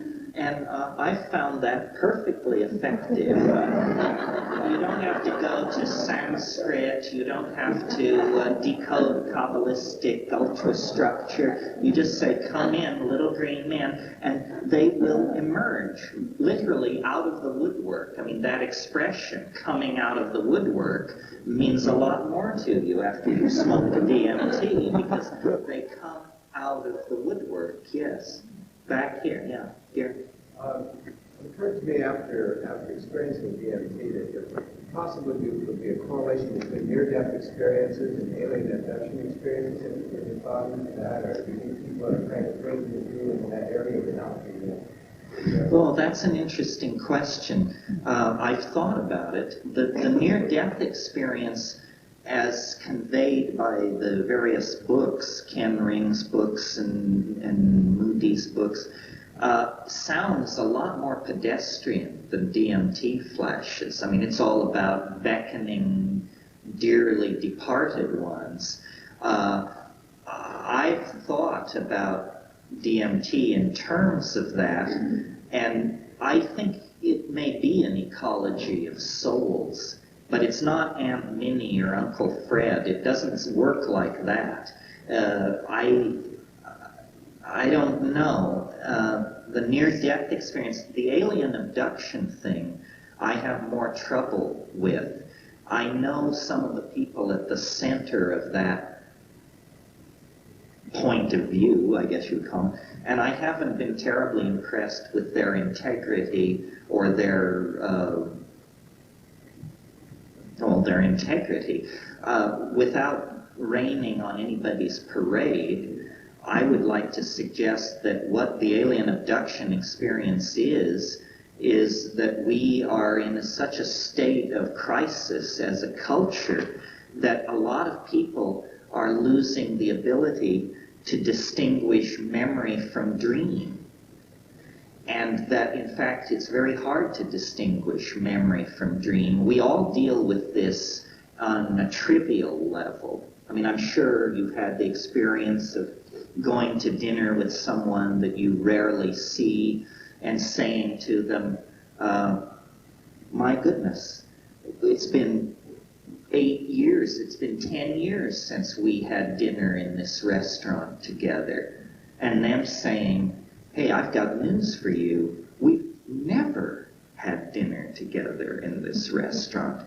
Well, in a trivial case like that, you just say, huh, that's funny. I must have dreamed it or something, because I have a very clear impression of this. But if it's an alien abduction, then it becomes much more problematic to know where to locate it. I am very resistant to... What you have to know about me is just because you're a nut, it doesn't mean that you're open to other nuts.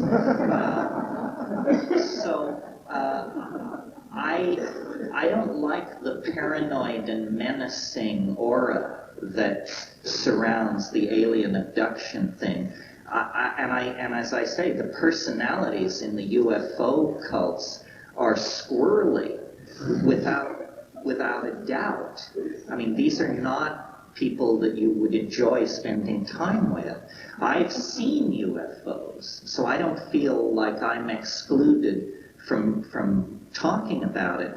But they always make it too simple, the witnesses. And the whole problem with the occult generally is that it's all too simple, and people claim too much knowledge. You know, people say, well, on the 11th level, the princes of the 5th chakra are involved in working with the violet energy of the this. How the hell can anybody say this kind of stuff? I mean, it's just theosophical baffle garb. The whole point is that you don't know exactly what's going on.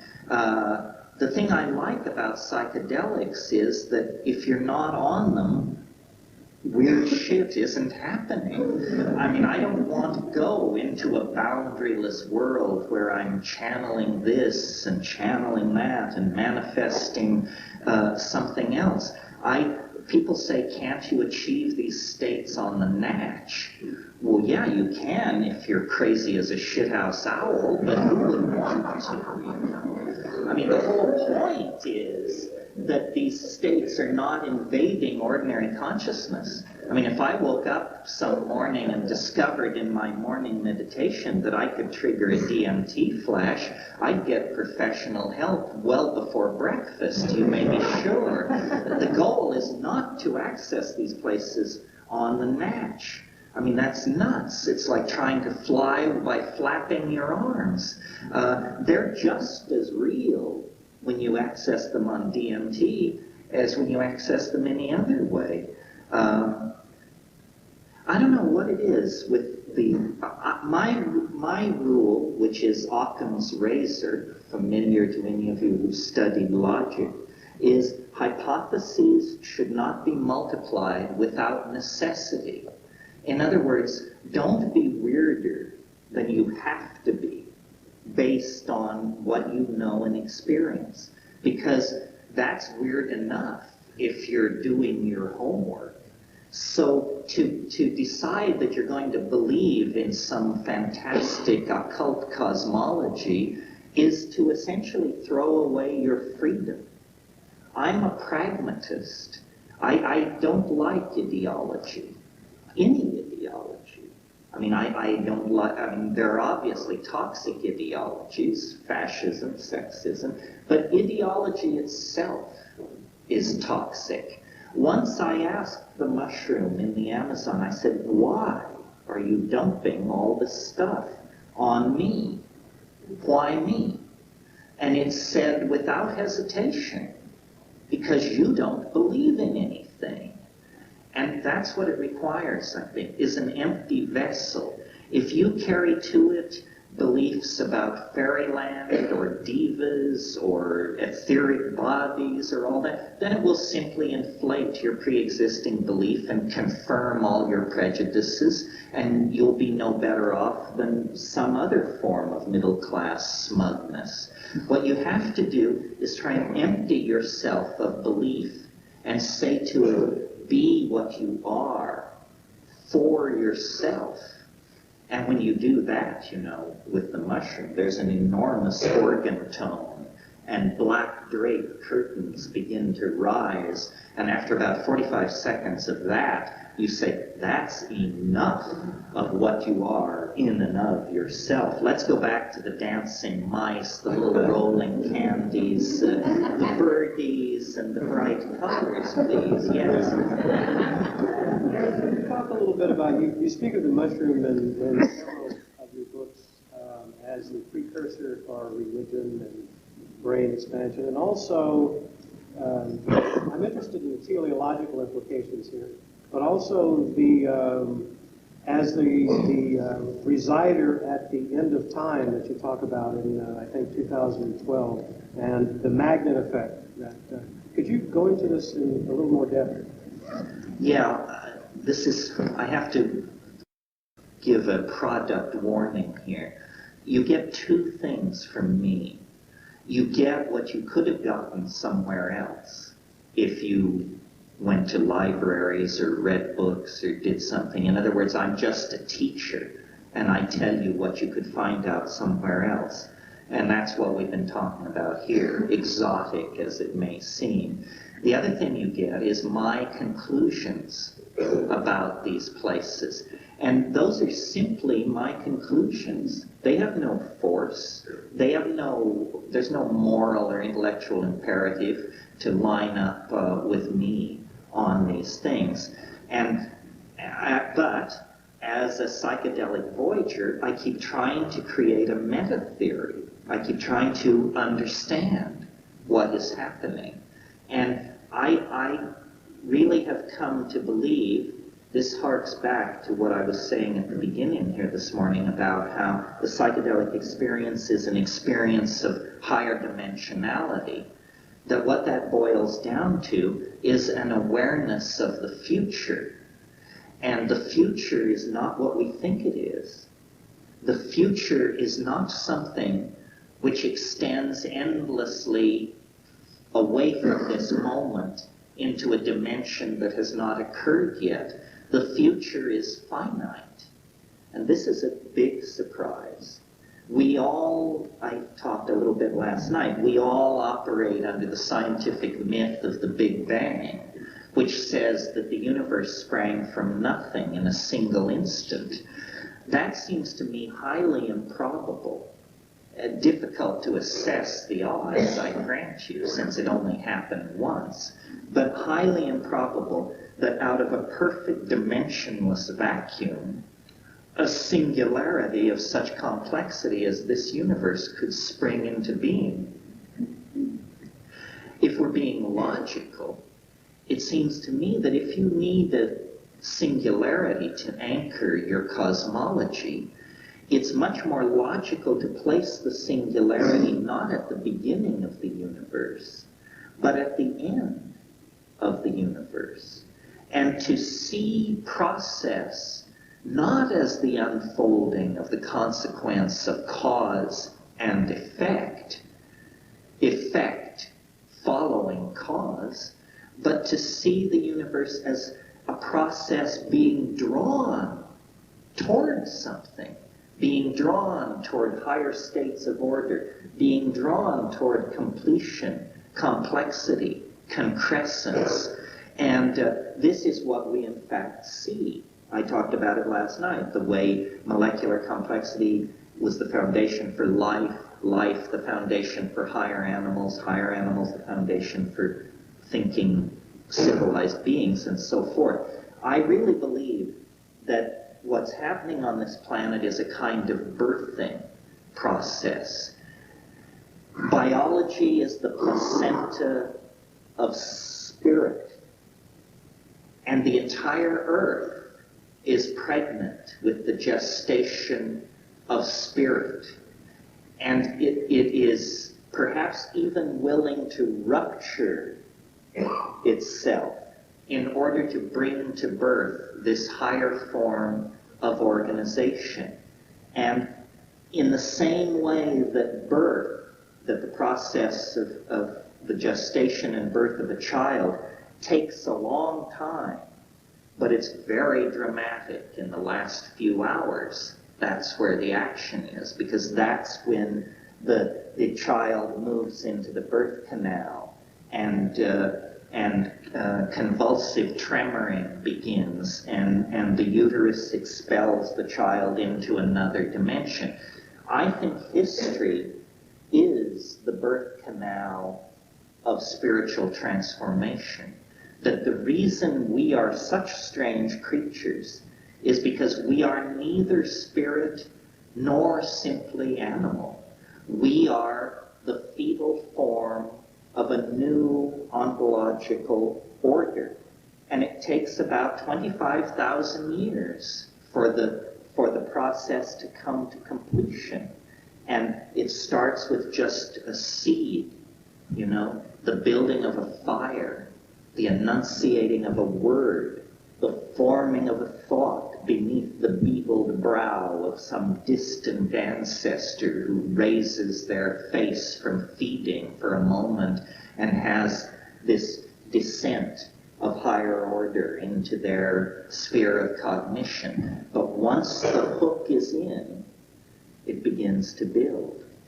Technologies, languages, philosophical points of view, inventions, migrations, gene swarming, religious teachers, techniques, it all begins to feed into itself faster and faster and faster and faster. And now we have reached the short terms of the spiral.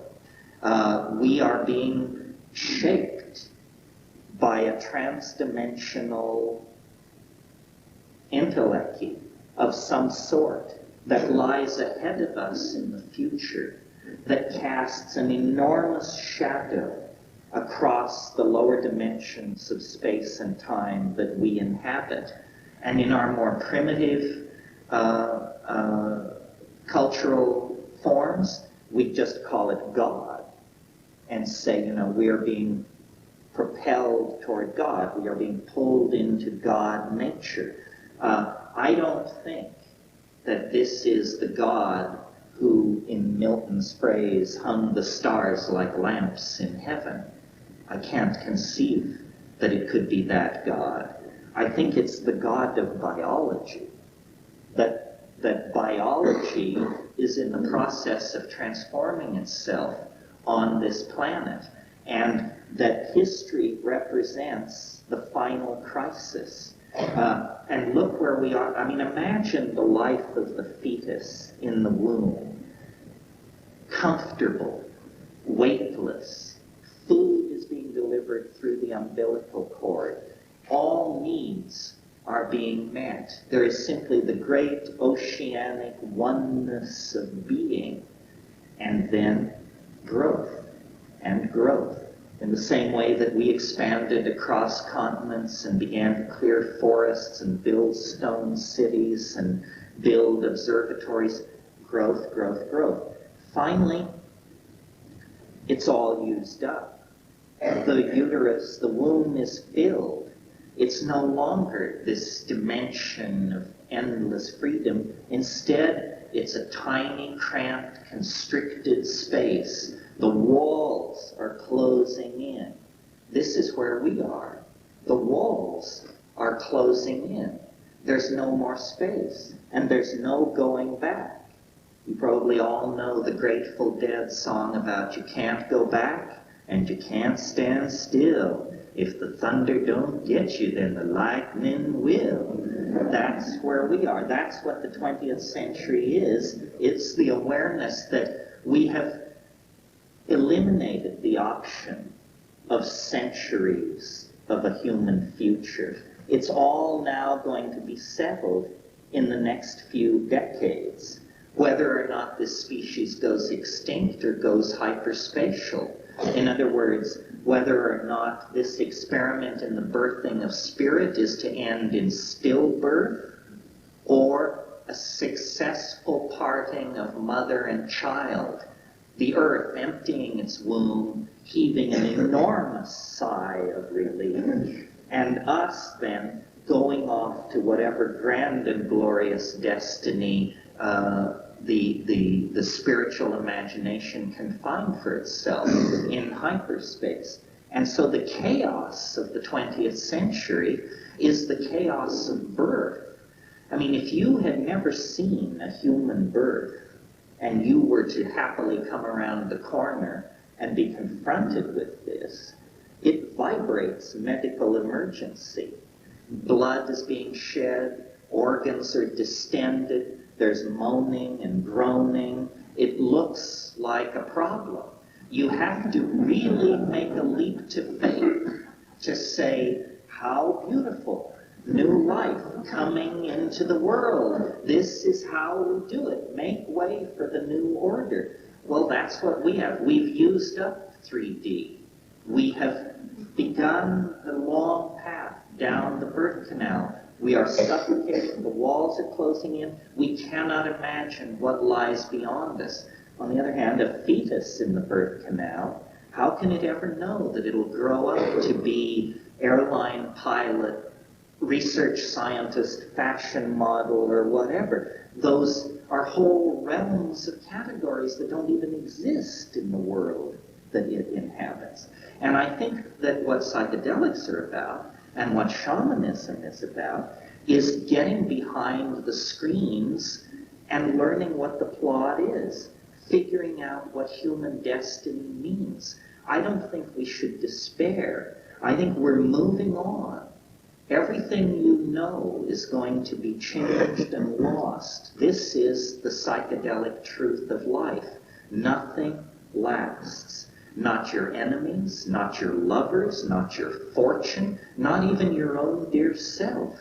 Nothing lasts. So the place to be is in the felt experience of the moment, with a model of the whole that feeds optimism and light back into your daily activity. It's an incredible act of hubris to believe that we are not part of nature's plan, to believe that we have somehow escaped from the yoke of natural obligation and are just off on our own bender of some sort. I don't think that's true. Granted, we are weird. We are the weirdest animal species on this planet. But octopi are weird, and praying mantises are weird, and sperm whales are weird. We just claim a certain domain. We are the trigger species. We are the minded ones. We are the species that downloads ideas into matter. We are the species that lives inside history. We live inside our ideas. We fabricate cities and international airports and national governments and languages and religions. And then we inhabit these things. The soft monkey meat that we are is not the essence of our humanness. This vast coral reef of technology and information transfer devices and paved highways and all this, this is the human world that we have created. We have downloaded ideas into three-dimensional space, and we've discovered that three-dimensional space can only take so much of this downloading of structure out of the imagination and into the world. And I think now we're going to the place where the ideas come from. And the shamans, for 100,000 years, have looked out over the landscape of time and seen history and seen that it comes to an edge. And beyond that steep edge beat the oceans of transdimensional eternity. And we are now being swept toward that. We cannot remain in the womb forever. It's inconceivable that we could try to manage human society on this planet for another 1,000 years. We have raised expectations in people that cannot be met if we extract every drop of petroleum from the planet, if we fabricate all the metals into junk. We still cannot give everybody a middle-class lifestyle. So something else is happening. We are preparing for a leap into hyperspace. You know, the French have an expression which means to step back before you leap. This is what the 20th century is. The world of the Edwardian gentlemen, the mathematical dominators, the print heads, the object fetishists, all that, that's the 19th and early 20th century. Since about 1925 on, we have been circling around the problem of hyperspace, the unconscious, the Jungian archetypes, the psychedelic experience, the unspeakable. It has many names, but we have been butting our heads against it and gathering ourselves. There was an attempt in the 60s. It was premature. It's like one of those contractions where you say, it's coming, the baby's coming, it's coming, and then it doesn't come because the contractions fade away, and it turns out, no, maybe the next set of contractions will bring the baby. And that's where we are now. And we need to learn from the 60s and from the past. But I think psychedelics are central to our cultural evolution, and I think that's obvious because mind is central to our cultural evolution. If the expansion of consciousness is not what the future is about, well then what kind of future is it going to be? Is it going to be a progressively more brutish, regimented, fascist, mechanistic, organized and totalitarian future? I fear so, if we don't honor the mind.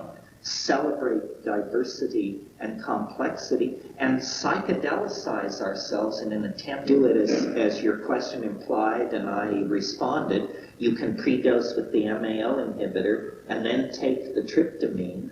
What we developed in the Amazon that we really enjoyed doing was taking mushrooms and about 2 hours into the mushroom trip, smoking the bark of Banisteriopsis caapi, smoking the bark of the ayahuasca plant. Well, that contains an MAO inhibitor. And if you just took a couple of drags of this MAO inhibitor with your system saturated with psilocybin, it would immediately dial up the brightness of the hallucinations, and for about 25 minutes. And then it would go back to the normal level, and then you could take another hit and do it again. And you could do this 5 or 6 times in the course of a night. We called it vegetable television. And it was wonderful because the hallucinations were very colorful, 3-dimensional, highly engaging, but not overwhelming, you know. I mean, there are 2 kinds of hallucinations, at least. I mean, there are more than 2, but I want to distinguish 2. There's hallucinations that you look at, and there are hallucinations that you become. And one turns into the other. You know, if you take a high dose of psilocybin or ayahuasca or DMT, first you see the hallucinations, and then you become them. I think this thing I described on Salvia Divinorum, where I said I was not only seeing weird stuff, but it was coming up behind me and beginning to mess with my mind, that's the beginning of the hallucinations leaving the realm of something you look at and actually turning you into a hallucination. Yeah. The hallucinations are a very visual thing, and that's how we explain them. I'm wondering if you've ever had the experience of doing DMT or any other hallucinogen with a person who's been blind from birth, and how they would describe that. No, this question was asked last night to people blind from birth. It would be an interesting experiment to do, because what it would tell you is whether the hallucinations are generated in the optical pathway or in the deeper brain. I suspect they're in the deeper brain. Yeah. Over here. Yeah. Do you think that the regurgitation and vomiting that comes with ayahuasca actually has a positive effect on, in my way of thinking, I think it's like clearing out old clogged circuits of circuitry? Yeah, it's a purgative. I mean, the great thing about ayahuasca is that it addresses the whole body, not just the mind. And it does clean you out. And it makes it easier to take ayahuasca in the future then, because usually the first trip is the roughest in terms of the vomiting. The vomiting is caused by the harmine, which is an emetic at the MAO inhibiting level. Not everybody vomits, but in Peru they place a cultural value on the vomiting, and so they always try to vomit. Yeah. You make frequent references to phenomena existing in hyperspace. Could you differentiate hyperspace from cyberspace? Well, cyberspace is the attempt to create hyperspace through technology, through virtual reality or through computer networking or something like that. On one level, culturally, what we're doing is we're hardwiring the human unconscious. Much of the world is now under the control of machines. The world price of gold is set each day by computers that make calculations based on many, many parameters that are being measured, interest rates and the rate of the production of raw materials. Many things are under the control of machines, and machines are psychedelic. I mean, I'm not an anti-technologist. I think drugs are becoming more like computers. Computers are becoming more like drugs.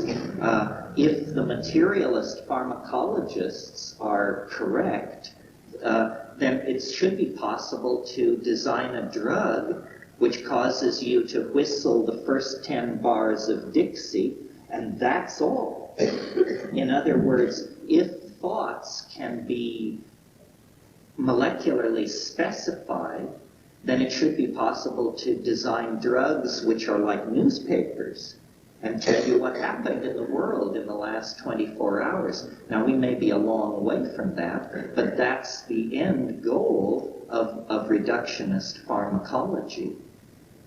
Yeah. You mentioned a space on psilocybin where you could call in this L10. Is there other signposts along the way, like a matrix or a feeling of interconnectedness that you can steer your way through after having been there many times before?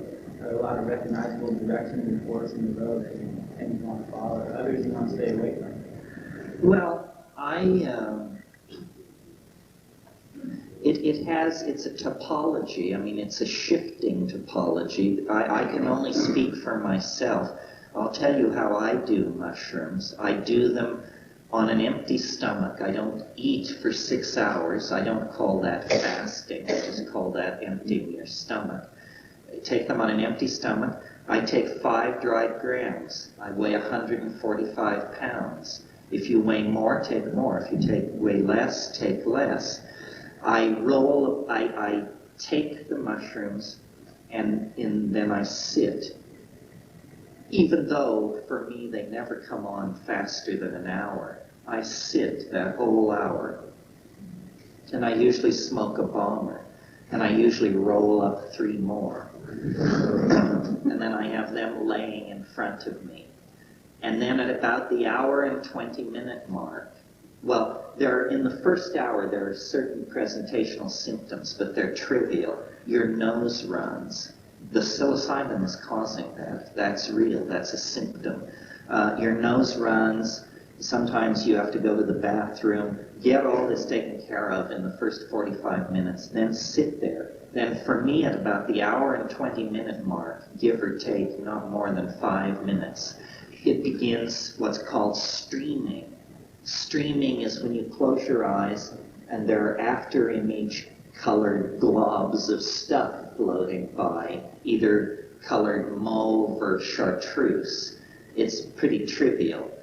But you just watch. And part of what you have to train people to do is, it's weird, people don't know how to look at the back of their own eyelids. People don't know how to look at darkness. And so what I say is close your eyes, sit in darkness, and watch the back of your eyelids with the simple expectation that you might see something. You know, close your eyes and look. Well, then the streaming gives way to the first wave, which is usually pretty steep. I mean, I've had trips where I could see it coming toward me, you know, and it was 100 miles wide and 10 miles high, and it's just like a tidal wave, and you say, oh my God, you know, what have we done here? Raise this thing up, and it's just roaring toward you, and there's nothing you can do then, except I just say to it, you know, I'm yours, please don't hurt me. Please, for Christ's sake, don't hurt me. And it's like watching a thermonuclear explosion through about 30 feet of crystal clear glass. I mean, when I do it in California, I have the feeling that when the thing hits, everybody from Vancouver to Tijuana must have just had to crawl under their desk, because the idea that this is in your mind is inconceivable. I mean, it hits with the force of an asteroid impact or something like that. And then, you know, have you ever seen these things where when they set off an atom bomb, 500 meters from ground zero, they set up cameras, and then 1,000 meters, and then 1,500 meters. And as the explosion takes place, the first set of cameras gets a second and a half, and then they're vaporized, and the switches move back 500 meters to the next set of cameras. You get 3 seconds of film, and then those cameras are vaporized. Well, that's what it's like. It just keeps exploding the perceptor, and finally, you know, in a sense, you lose consciousness because you can't say what goes on. It's just so extraordinarily boundary dissolving, that there's no there, and there's no you there to tell you about it. And then you begin to drift down through the layers, and it presents itself. And it can present itself all kinds of different ways. I remember one trip I had, I think it was this same trip, the 100 miles wide, 10 miles high thing. This wave came at me, and I barely had time to lay down. And after a long, long time, I became aware that there was a woman standing over me in some kind of tight-fitting suit, some kind of sexy outfit, and I heard a voice, and it said, "They say it helps to close your eyes, cowboy." And so I closed my eyes,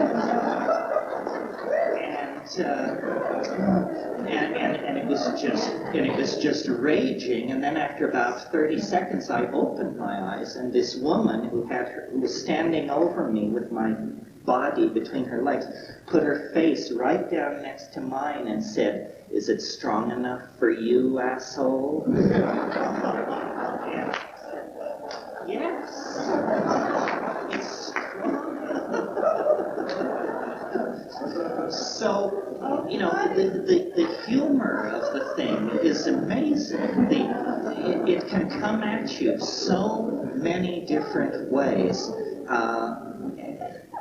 And then the conversations take place. And they can be anything. I mean, I remember one trip where, something's happening, and then click, and I'm looking at a map, and over here is the East Coast, New England, Florida, so forth, and over here is Europe and England.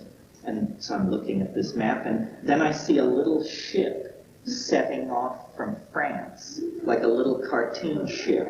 And the voice says in my head, "Each ship represents 10,000 settlers." And so I see this ship go across, and it lands in New England. And then I see one leave from England, and it lands in Georgia. And then I see little villages growing. It says, "Each village represents a community of 100,000 people." Well, what is this? It's an animated movie about the colonization of North America? Great, thank you. I have no idea what this is for. The other thing you can do with mushrooms, which is really fun, is you can say to it, "Be MDMA," and it will just drop its outer space-ish garb and all that, and it will be MDMA. You can say to it, "Be LSD," and it will be LSD. And then, as I said, the scariest thing to say to it is, "Show me what you really are for yourself." And at that point, it just begins to come apart, and you can't stand it.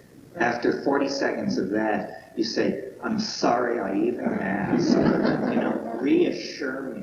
And because you have the sense, my God, this thing is what it seems to be. It's a galactic intelligence. It's 1 billion years old. It's touched 10 million worlds. It knows the history of 150,000 civilizations. It's beyond your possibility of conceiving, and why it is communicating with an organic atom like yourself is not entirely clear. Its essence cannot be assimilated. It guards you from it. It protects you. And one thing I've always noticed about mushrooms is how incredibly kind it is to beginners. People almost never have bad trips early on in their involvement with it. It's once you trust it and it trusts you, then it says, how far do you want to go? How far do you want to go?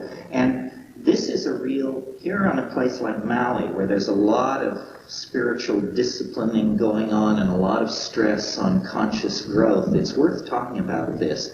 I have the impression from psilocybin that if you truly want to be the monk on Cold Mountain, this is the way to do it. You can do it. With all these other spiritual disciplines, yoga, diet, mantrayana, the whole bit, everybody drives with the accelerator slammed to the floor. That's the only way to make progress in those disciplines, is work at it like a dog, and maybe you'll get somewhere. Once you come to psychedelics, you get a lot of interest in locating the brake pedal. The brake pedal becomes central to the enterprise. It's no more about how can I move faster toward my spiritual goals. It's all about how can I prolong this so that it lasts a lifetime before I become incomprehensible to everybody who knows me. And if you wish that, if you truly feel drawn to sagehood, then all you have to do is take mushrooms a lot. You know, I take them every few months. Some people take them every few weeks. Take it 3 times in a week at the 5-gram dose, and you will have to make decisions about what you want to do with your life. Because I've noticed when I take it in the Amazon, the perception that you really have to discipline yourself to resist is the mushroom says, you know, go into the forest. Take off your clothes.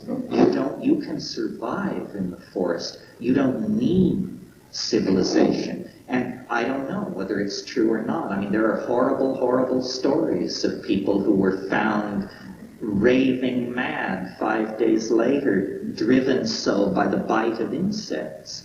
But on the other hand, you know, the jungle is where we came out of, and you do have the feeling that you really want to go back to the canopy, that you really want to be in the canopy, eating fruit and picking fleas off your mate and enjoying the sunshine. Yeah. Well, quite often when I take mushrooms, I access an insect world. And also there are little marching bands, and just like you talk about the elves, have you ever encountered that? Sure. The same way, lots of fun in the same kind of context. Yeah, it's the same thing. It's small, fun, marching and performing entities of some sort.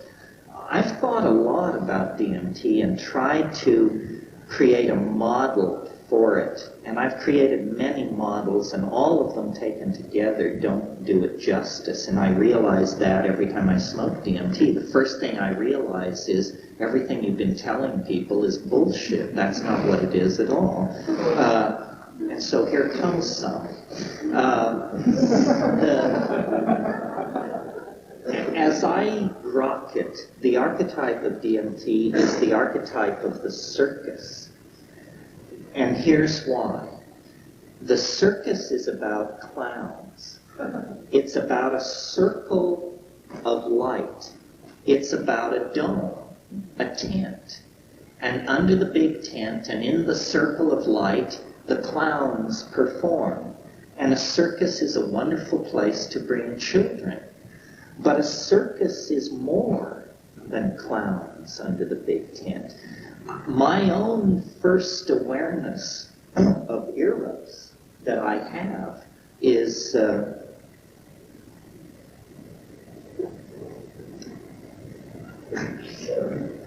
we are changing the tape.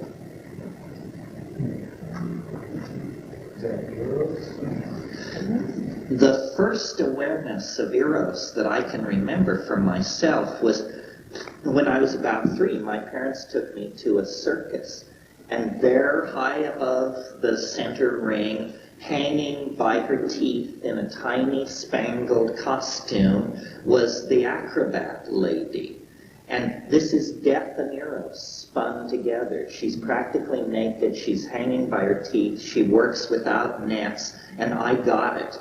You know, I didn't have an atom of testosterone in my body at age 3, but I got it. That's part of the DMT thing. Eros, in some way that I have not been able to put my hand on. I recently saw somebody, I've seen a lot of people do DMT, but I saw someone do DMT who had a full body orgasm, and it went on and on and on and on, and this woman kept saying, take me, take me, take me. And then she was saying, I want to stay here with you. I want to stay here with you. And, you know, she had never had an experience like this. So there is this erotic component. But the circus is more than the acrobat lady and the clowns. It's also the sideshows. The thing in the bottle, the goat-faced boy, and the fat lady, and all of that. And that's there too, the weirdness of it all. I remember I grew up in a small Colorado town, and every 4th of July, the carnival would come. And we, the children of the town, would look forward to this. And then when the carnival came, our mothers would not let us play outside as late at night as we used to be able to, because carny people are strange, you know. You don't know where they came from. They probably don't have the same morals and ethics as the townsfolk. They entertain us all for a few days, and then they pack up all their stuff and go away, and it's like they were never there. And every kid worth his or her salt wants to run away with the circus. So I really think the circus is one fitting metaphor for what DMT is. There are other metaphors. I mean, when I go in there and treat with those elves, I have the feeling that they love me, they're fun, we're having a good time, but you don't want to take your eye off the ball. This is no place to let down. And I've asked myself, where in the past have I had this strange feeling, this mixture of friendliness but possible risk, cooperative dealing with danger in the background? And I recall in the mad folly of my youth, I used to smuggle gold from Laos to India.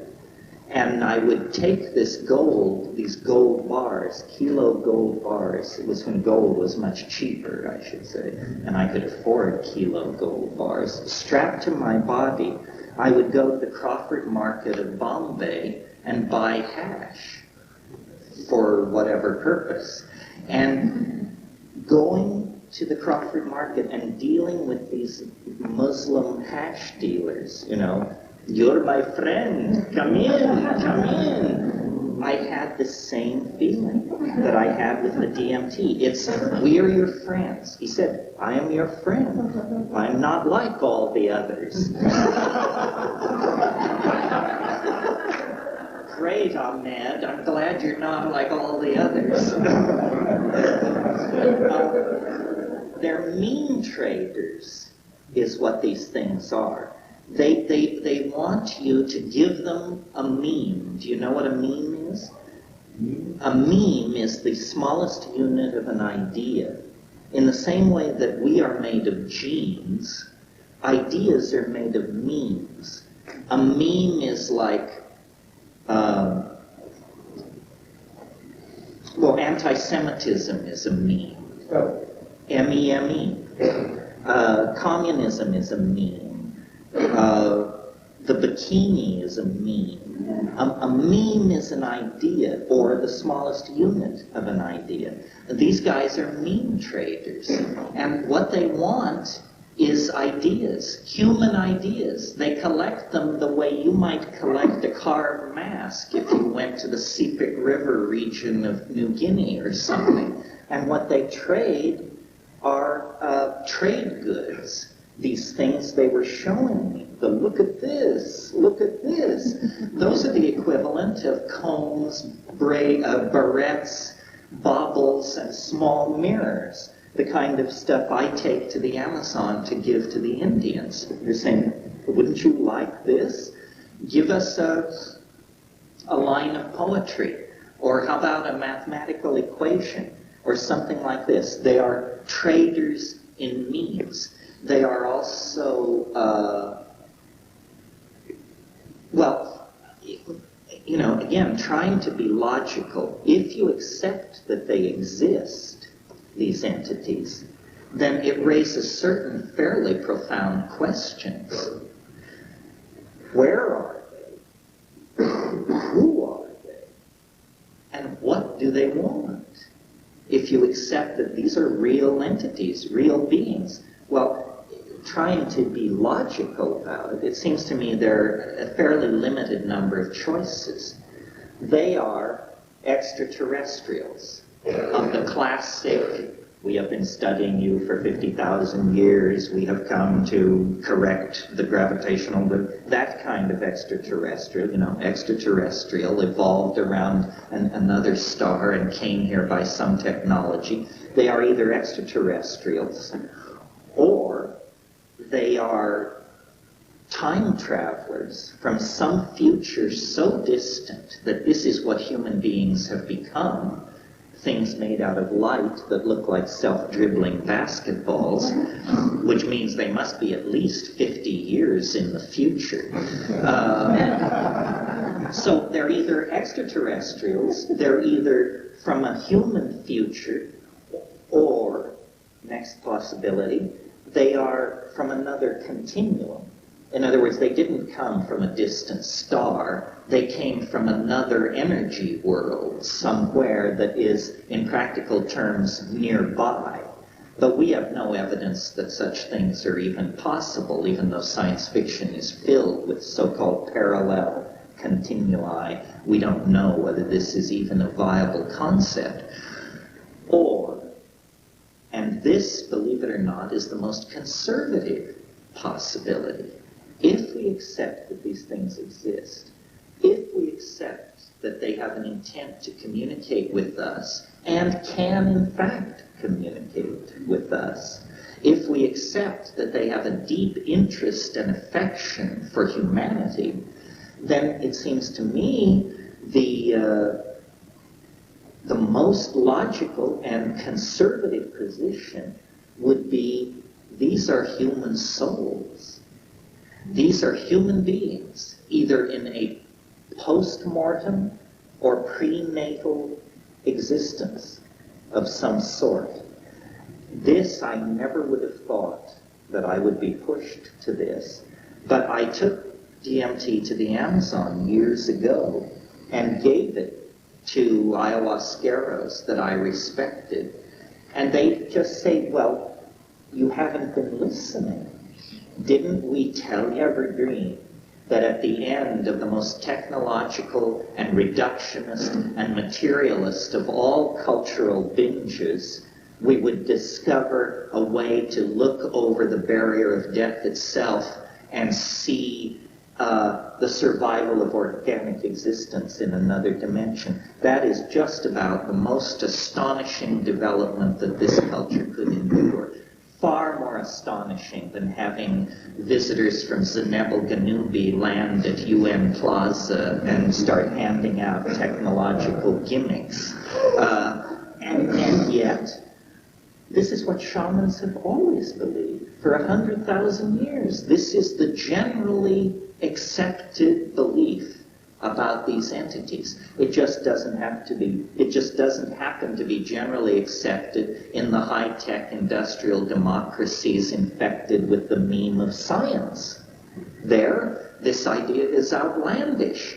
But the people who take these things in the rainforests, in the Oaxacan mountains, for them, it's perfectly obvious that this is what it is. And as I said, I was raised Catholic. I spent a huge amount of time desacralizing myself, reading Camus and Sartre and Nietzsche and Husserl and Merleau-Ponty and positivists, and, you know, dabbled in Marxism and was a hardcore materialist.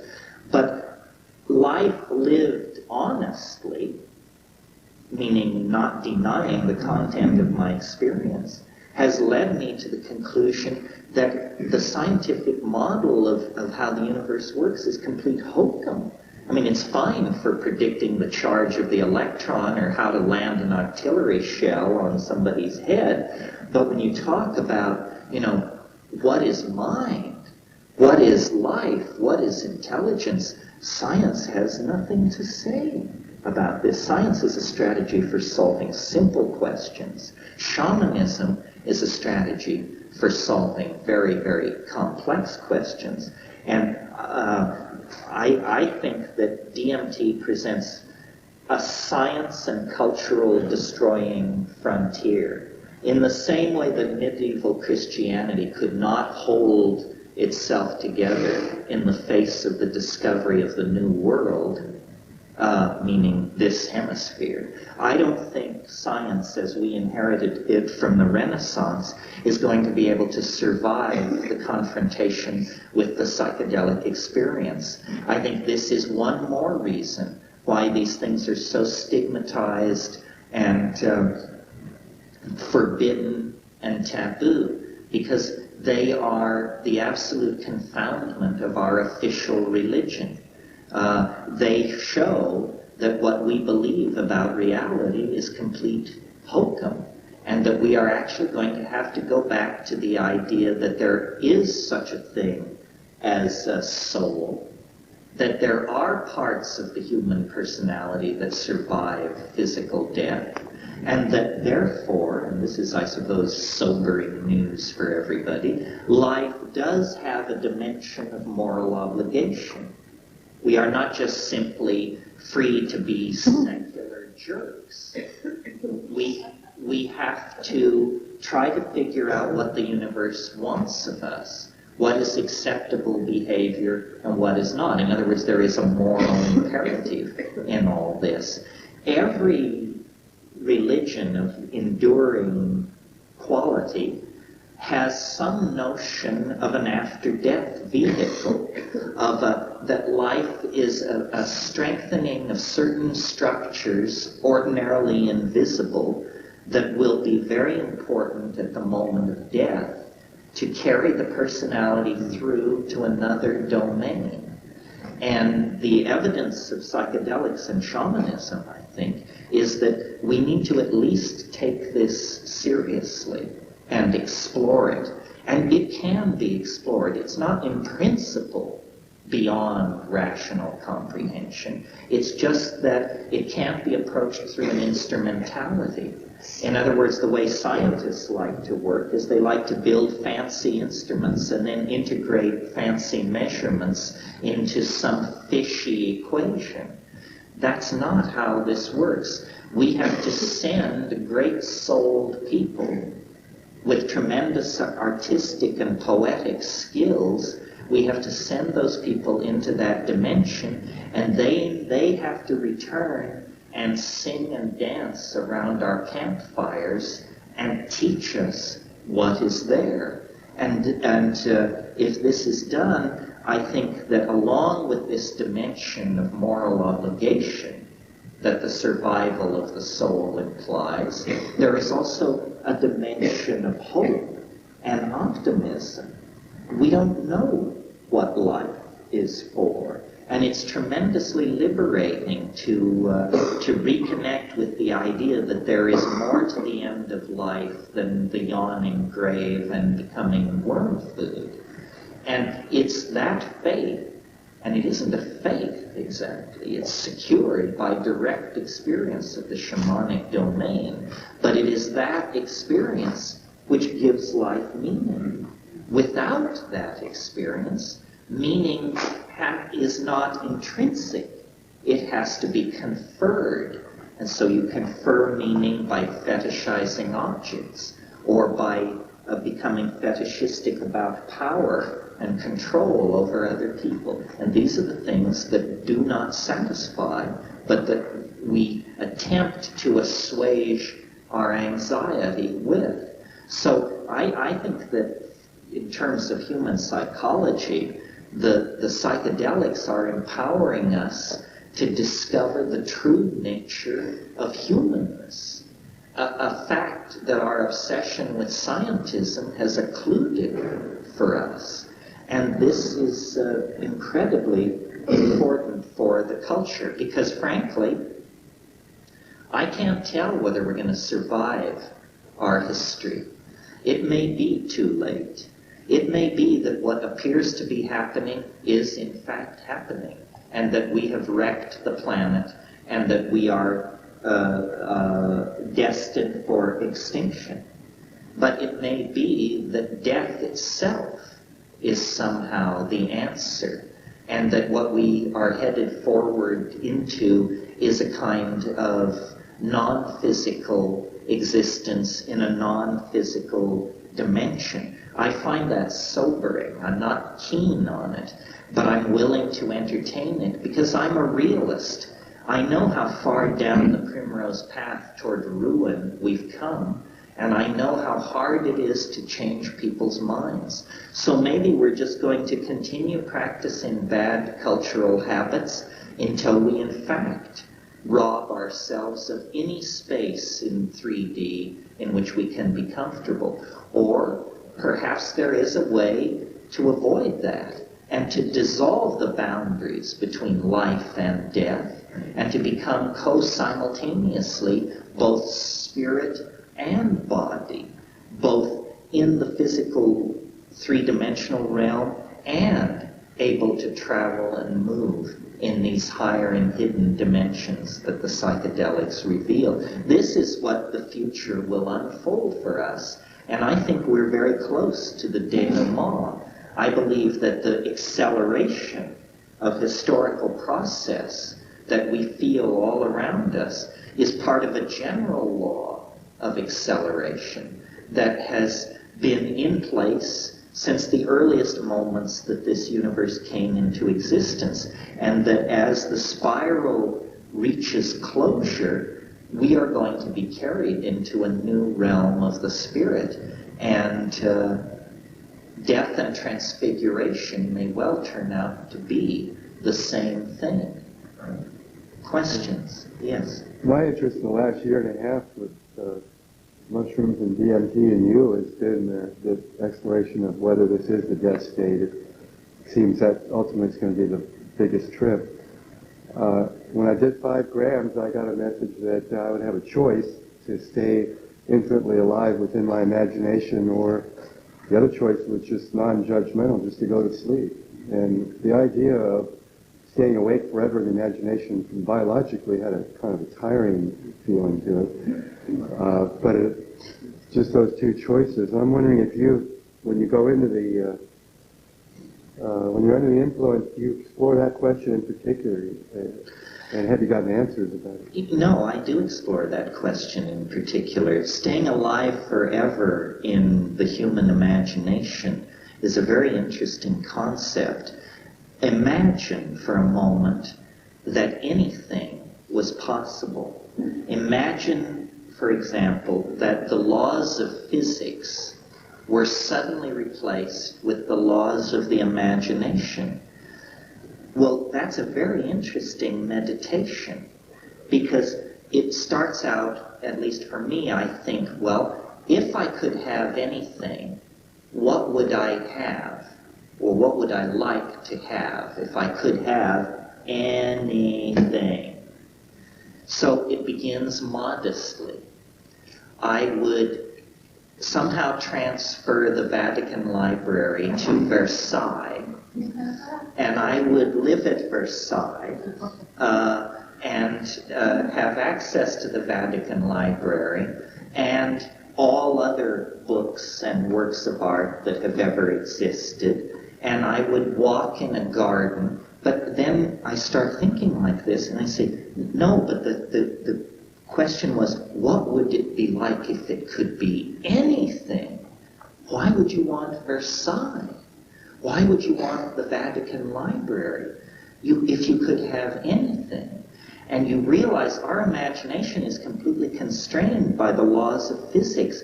What would we become if we could become anything? I mean, if I could snap my fingers and you were omnipotent, what would you do? The first thing I would do is I would fly.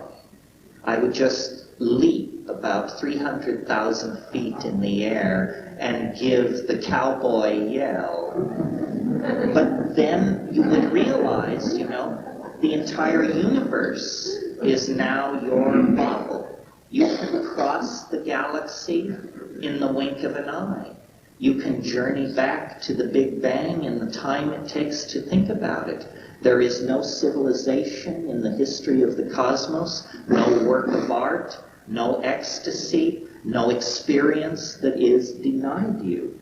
And I maintain that we would become, within minutes of this transformation, unrecognizable to ourselves, because we are completely defined by our limitations.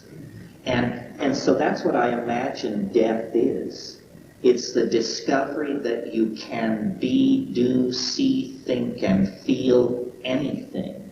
That you have been defocused from the point in space and time where your identity intersected a knot of meat, which is your body. And that knot has now been untied, and you are flowing back into the infinite holographic ocean of all possibilities.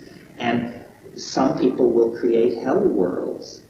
Some people want to be in nightmare worlds.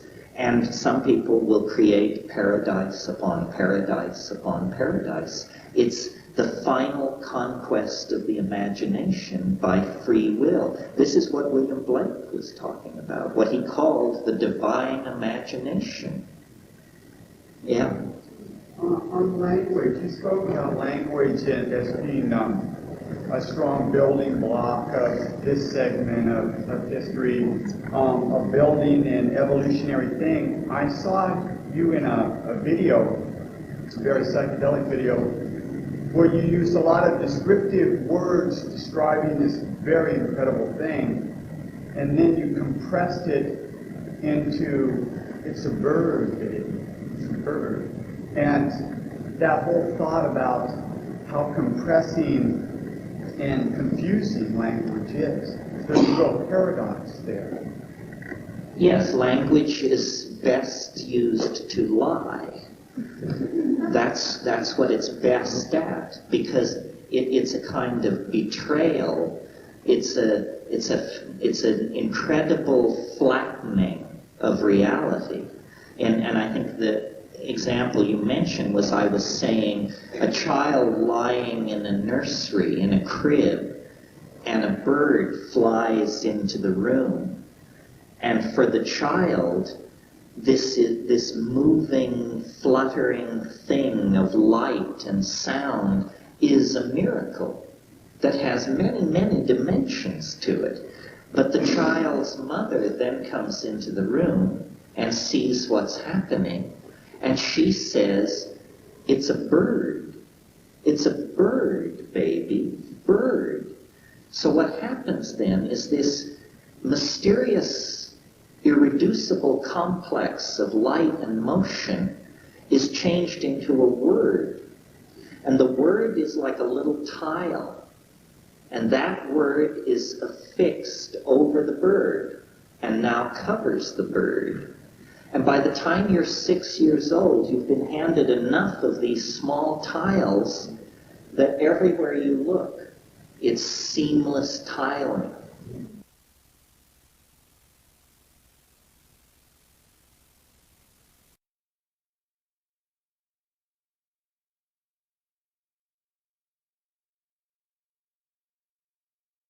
Trail, it's an incredible flattening of reality.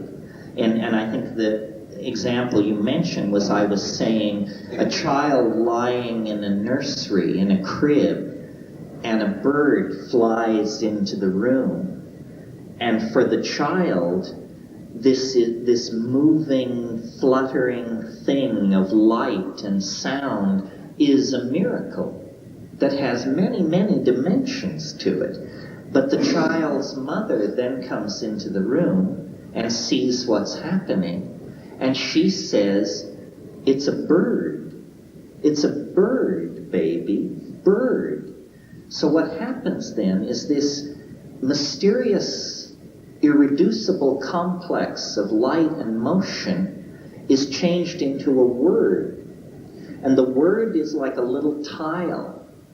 And that word is affixed over the bird and now covers the bird. And by the time you're 6 years old, you've been handed enough of these small tiles that everywhere you look, it's seamless tiling. You have a word, this is a chair, this is a bird, that's the sky, that's the river. And the word robs the thing of its intrinsic ambiguity and magic. And yet the word is how we communicate to each other about the thing. Now we're speaking about the unspeakable, let me point out to those of you who think I wander from the subject. So there's a tension and a paradox there. Reality is most itself in the absence of language, but it can only be communicated through language. Therefore, language is an enterprise in need of perfection. This is the other thing I take out of the DMT thing. This whole business about how they say, do what we are doing, do it, and then you make this glossolalia that I imitated for you, and then you discover that you can make colors and lights and shapes with your voice. This is profound. This is what I call a more perfect logos. Let's analyze what's going on here. First, let's analyze ordinary speech.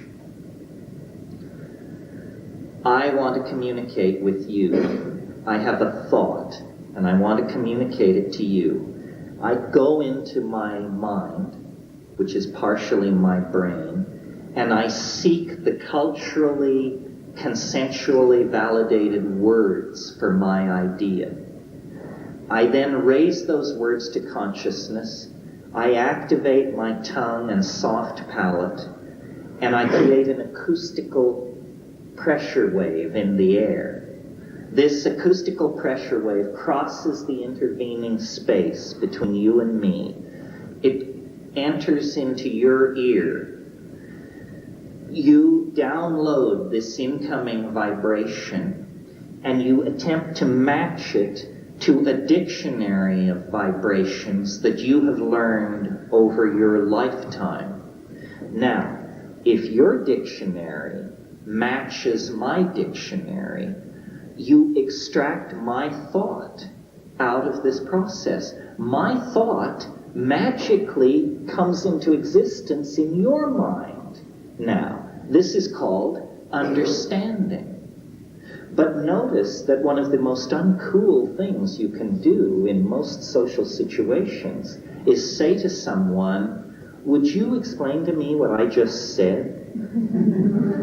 This is bad social politics, because it punctures the illusion that we understand each other.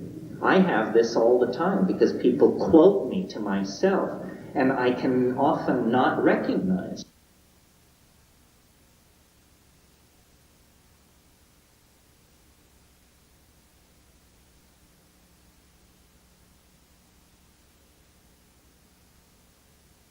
Now, notice, let's go back to the DMT flash.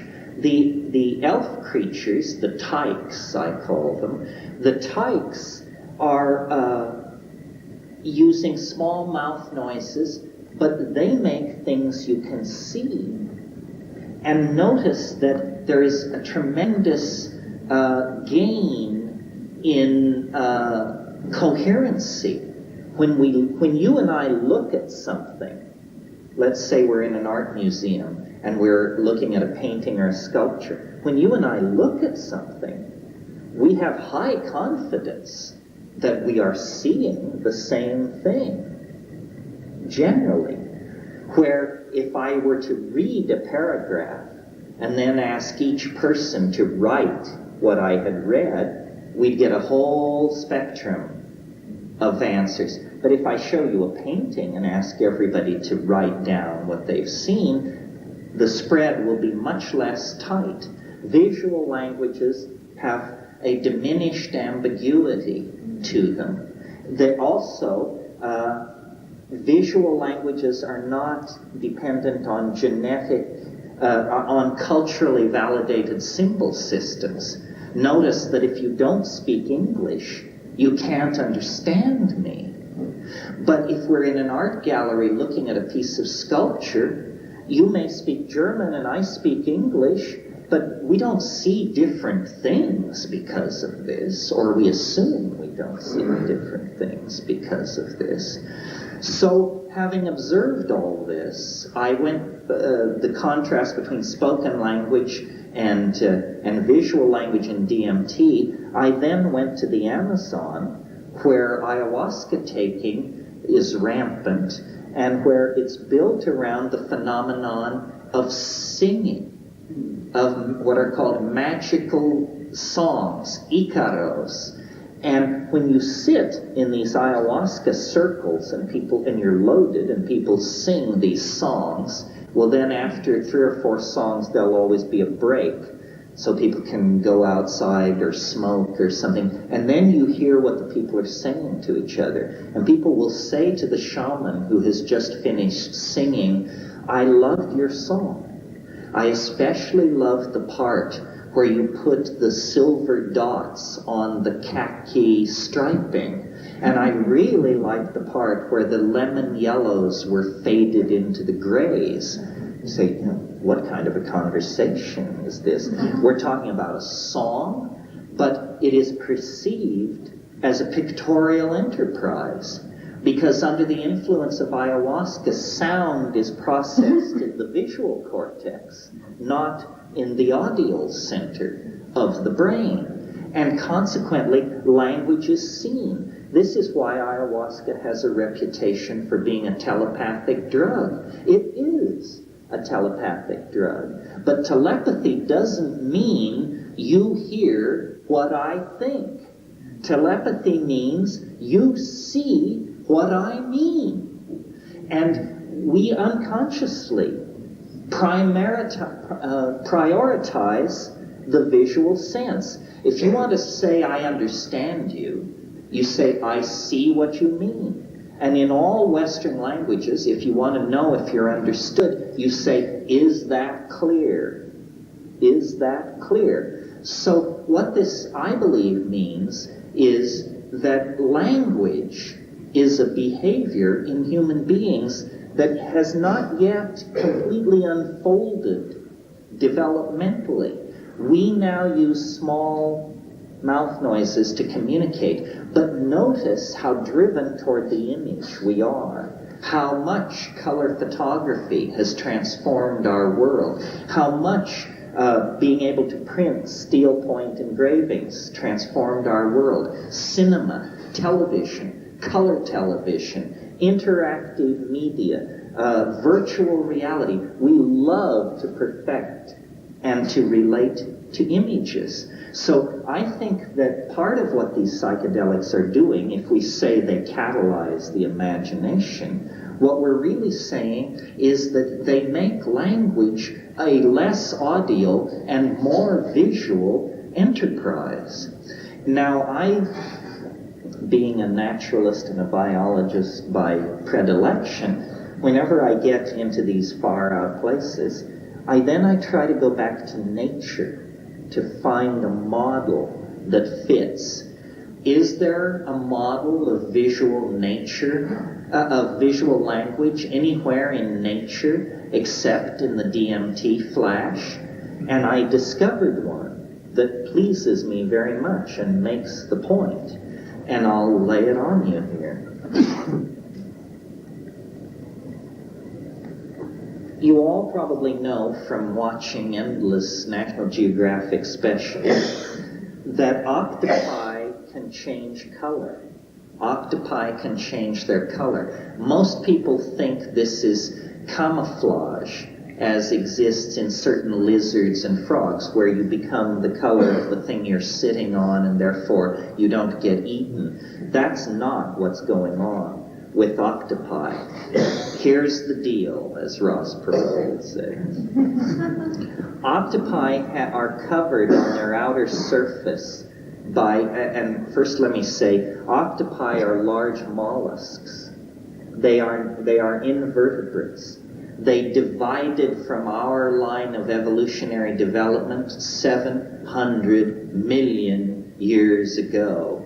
They are not near neighbors of ours on the evolutionary tree. Compared to an octopus, a dolphin or a whale is like a dog or a cat in its near relative relationship to human beings. Octopi are more closely related to escargot.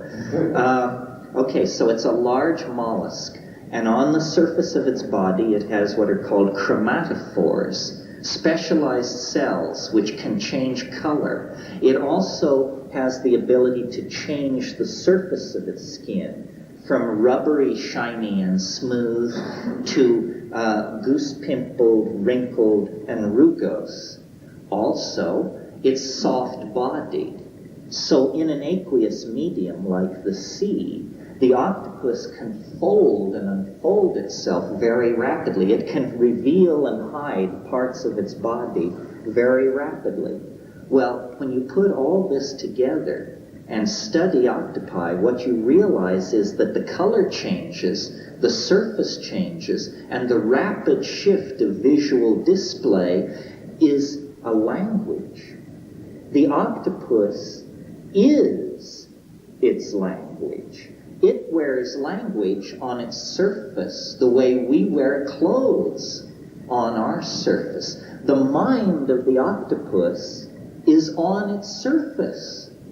And one octopus encountering another can tell how long it's been since the other creature has had sex, how long it's been since it's eaten, what kind of a hair day it's having, and so forth and so on. The entire emotional and psychological and intellectual gestalt of the creature is conveyed on its surface. It is its grammar. It is its language. Octopi don't see each other. They see the intent to communicate of each other. And this is so important to cephalopoidal existence that some of these octopi have evolved away from the shallow shorelines of continents and have evolved into the deep parts of the sea, the so-called benthic depths, where no light ever reaches, below 1,500 feet.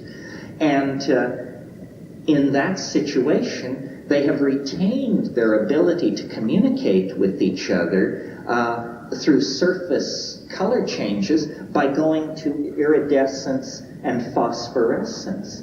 And the benthic octopi even have organs on their bodies which are like eyelids that allow them to very, very quickly, at blink rate speed, cover and uncover very bright phosphorescent patches on their skin. In the benthic depths of the sea, there is only occipital grammar.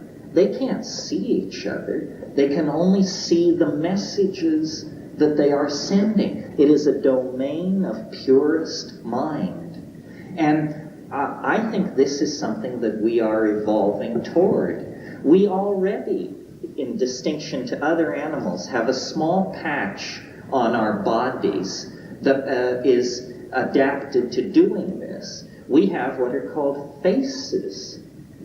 Other animals don't have faces. People say their cats and dogs grin, but they only grin. So what kind of an expression is that? We have faces and hundreds of small, delicate muscles through here. And by frowning, widening the eyes, flaring the nostrils, opening the mouth, we convey subtly an entire gestalt of emotions, social changes, and attitudes that adumbrate and augment our spoken language.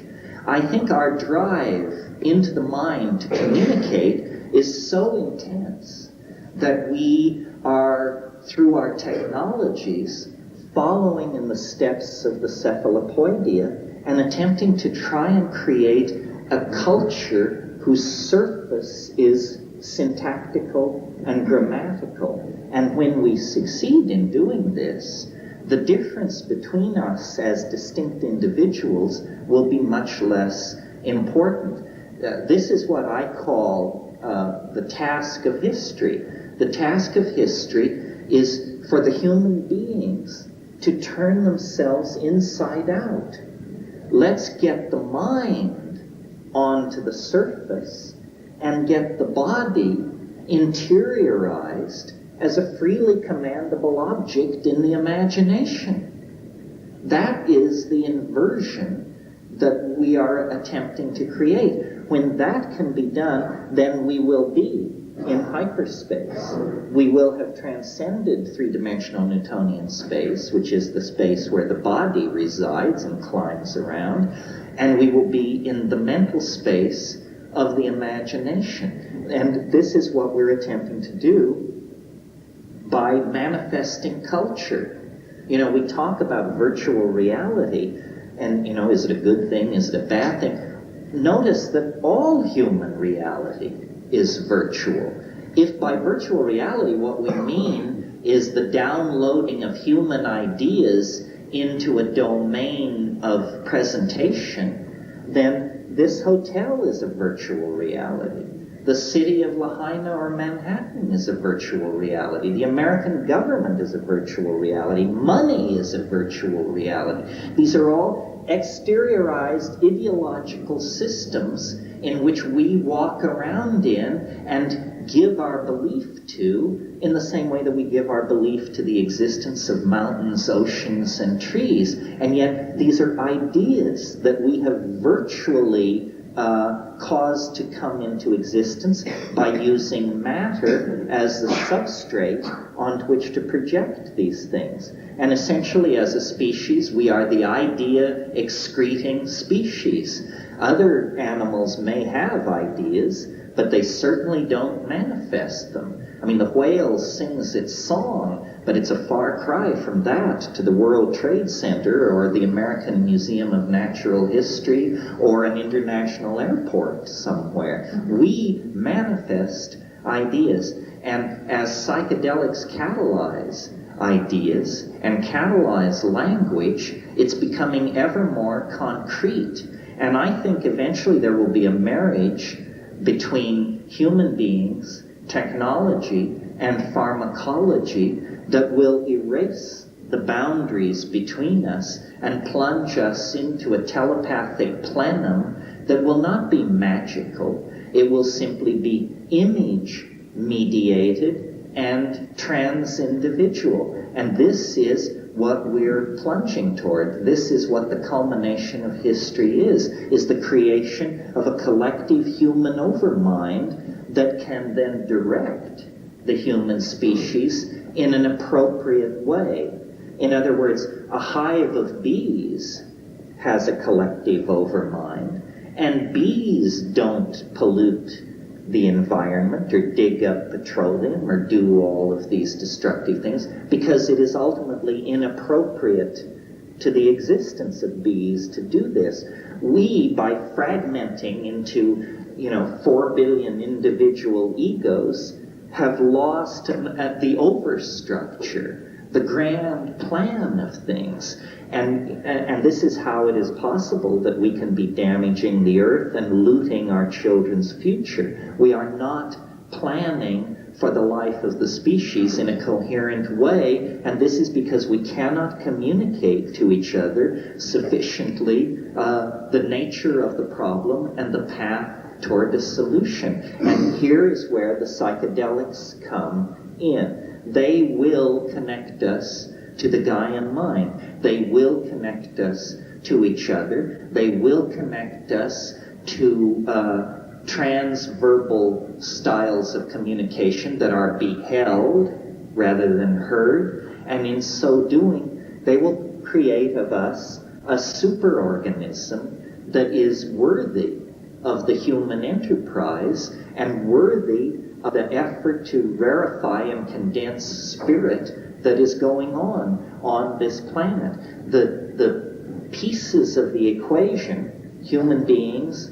psychoactive plants, technology, are all now on the table. And it's simply a matter of being aware of what is possible and assembling the pieces and putting them together.